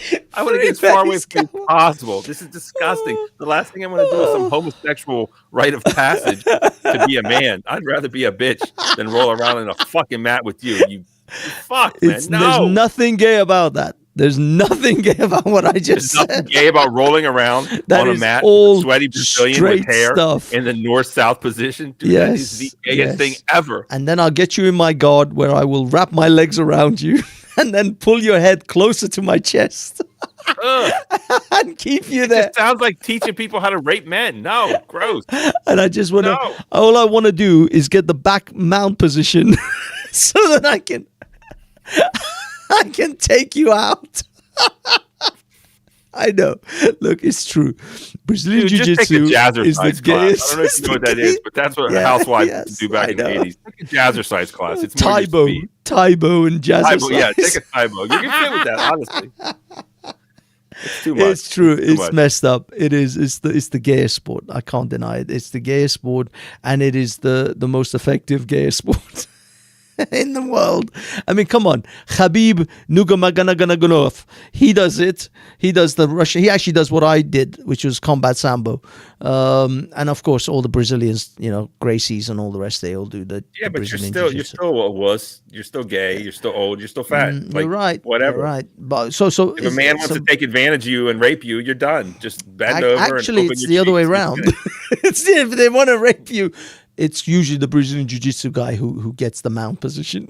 I'm done, man. I'm done. At least I'd respect you if you took a boxing class and sparred. But this Brazilian stuff. What you don't realize is actually we do boxing, kickboxing. This is the messed up things. Think about this, Barnabas. At the beginning of the class, the first hour or first 40 minutes, 30 minutes is kickboxing and Muay Thai. And then when you're nice and juicy and sweaty, we put on the gi in order to start grappling when you're. So it's the most horrific shit. The guy's sweat is dripping into your eyeballs as he's trying to mount you. No, they use the gi. They use the gi to choke you out. Yeah. They that's why we put on the gi, at least the jacket, because in combat sambo we wear shorts, but we wear the jiu-jitsu jacket. Yeah. But what I mean is the guy who you're wrestling with has just done 40 minutes of kickboxing and Thai boxing. Gross. He's the only way that Hafez likes to be choked out is when that Brazilian puts his hairy, uncircumcised cock in his throat. That's how Hafez likes to be choked. Nothing worse. That's the personal jiu-jitsu lesson that I give privately. That's like a special move. Yeah. In my personal jiu-jitsu session, when I say I'm going to choke you out, it ain't me putting my arms around your neck. It's a deep throat move. You're disgusting. Jiu-jitsu is disgusting. Gross. It's true. It's horrific. It is horrific. When you actually think about the nasty, sweaty shit that you have to go through, it's horrific. Reading around for like ringworm and shit, man. I don't want that. Nothing worse than a sweaty pit of balls. Fucking hell. Oh my God. You got the man's crutches in your face. You got their arms and legs. You got their sweaty fucking brow. Just, have you ever had a man hold you down and then have the sweat drip from his forehead through to his nose and then onto your face? Sounds like gay sex. I'll go one better than that. I've had a man hold me down and the blood from his nose has been in my face. My God. Oh, that's fucked up. Yeah, man, it's disgusting. No, it's truly disgusting. Brazilian Jiu-Jitsu. There's nothing. No, there's nothing good. But being choked out is quite euphoric, to be fair. I'll be honest. Getting knocked out is more pleasant than having someone it's not, fucking bro. choke it's you not. out. No, being drowned is worse. Is Yeah, better yeah, than obviously. being knocked out. Yeah, well, no, I mean, I know what you mean. The impact Being is bad. choked out is better. It Being is. choked out is better No, than no, being knocked I'm out. saying about the disgustingness of the fact that you have to get to that place, and by the time you get there, by the time you have to endure all the sweat drippings in your face and your eye. Yeah, yeah. And fuck Being the thing is, knocked out sweat by a really fist is stinks. actually being knocked out by a fist is actually quite dangerous, but being choked out is much better than being knocked out. Oh yeah, yeah. I mean, as far as impact, but what I mean is having to endure a man's sweat dripping into your eyeball, and it stings like shit as well. That fucking thing. That's your prize. That's your prize. It's gross. It is. That's No, your I give it. Yeah. I got to give it. Anyway, guys, final thoughts. Let's round this. Let's wrap this up. I'm already 3 hours in. I normally do like an hour and a half. I'm 4 hours. So yeah. Banksy, what's the topic? Well, I mean, we had Matthew Perry from Friends dying of potentially, something related to drugs. We got Palestine, Israel. Those were the main topics. And then we went into a whole slew of Barnabas and his ex-girlfriend, which you were not privy to, so you probably won't even know what to say about that. I heard Matthew Perry was into sort of painkillers and things like that. Yeah. Also, he was an alcoholic. Probably all sorts of other drugs as well. But do you think he died of drug overdose, or do you think he just died of a heart attack? I think it was a bit like Elvis, that type of thing. Up and down. I'm with you.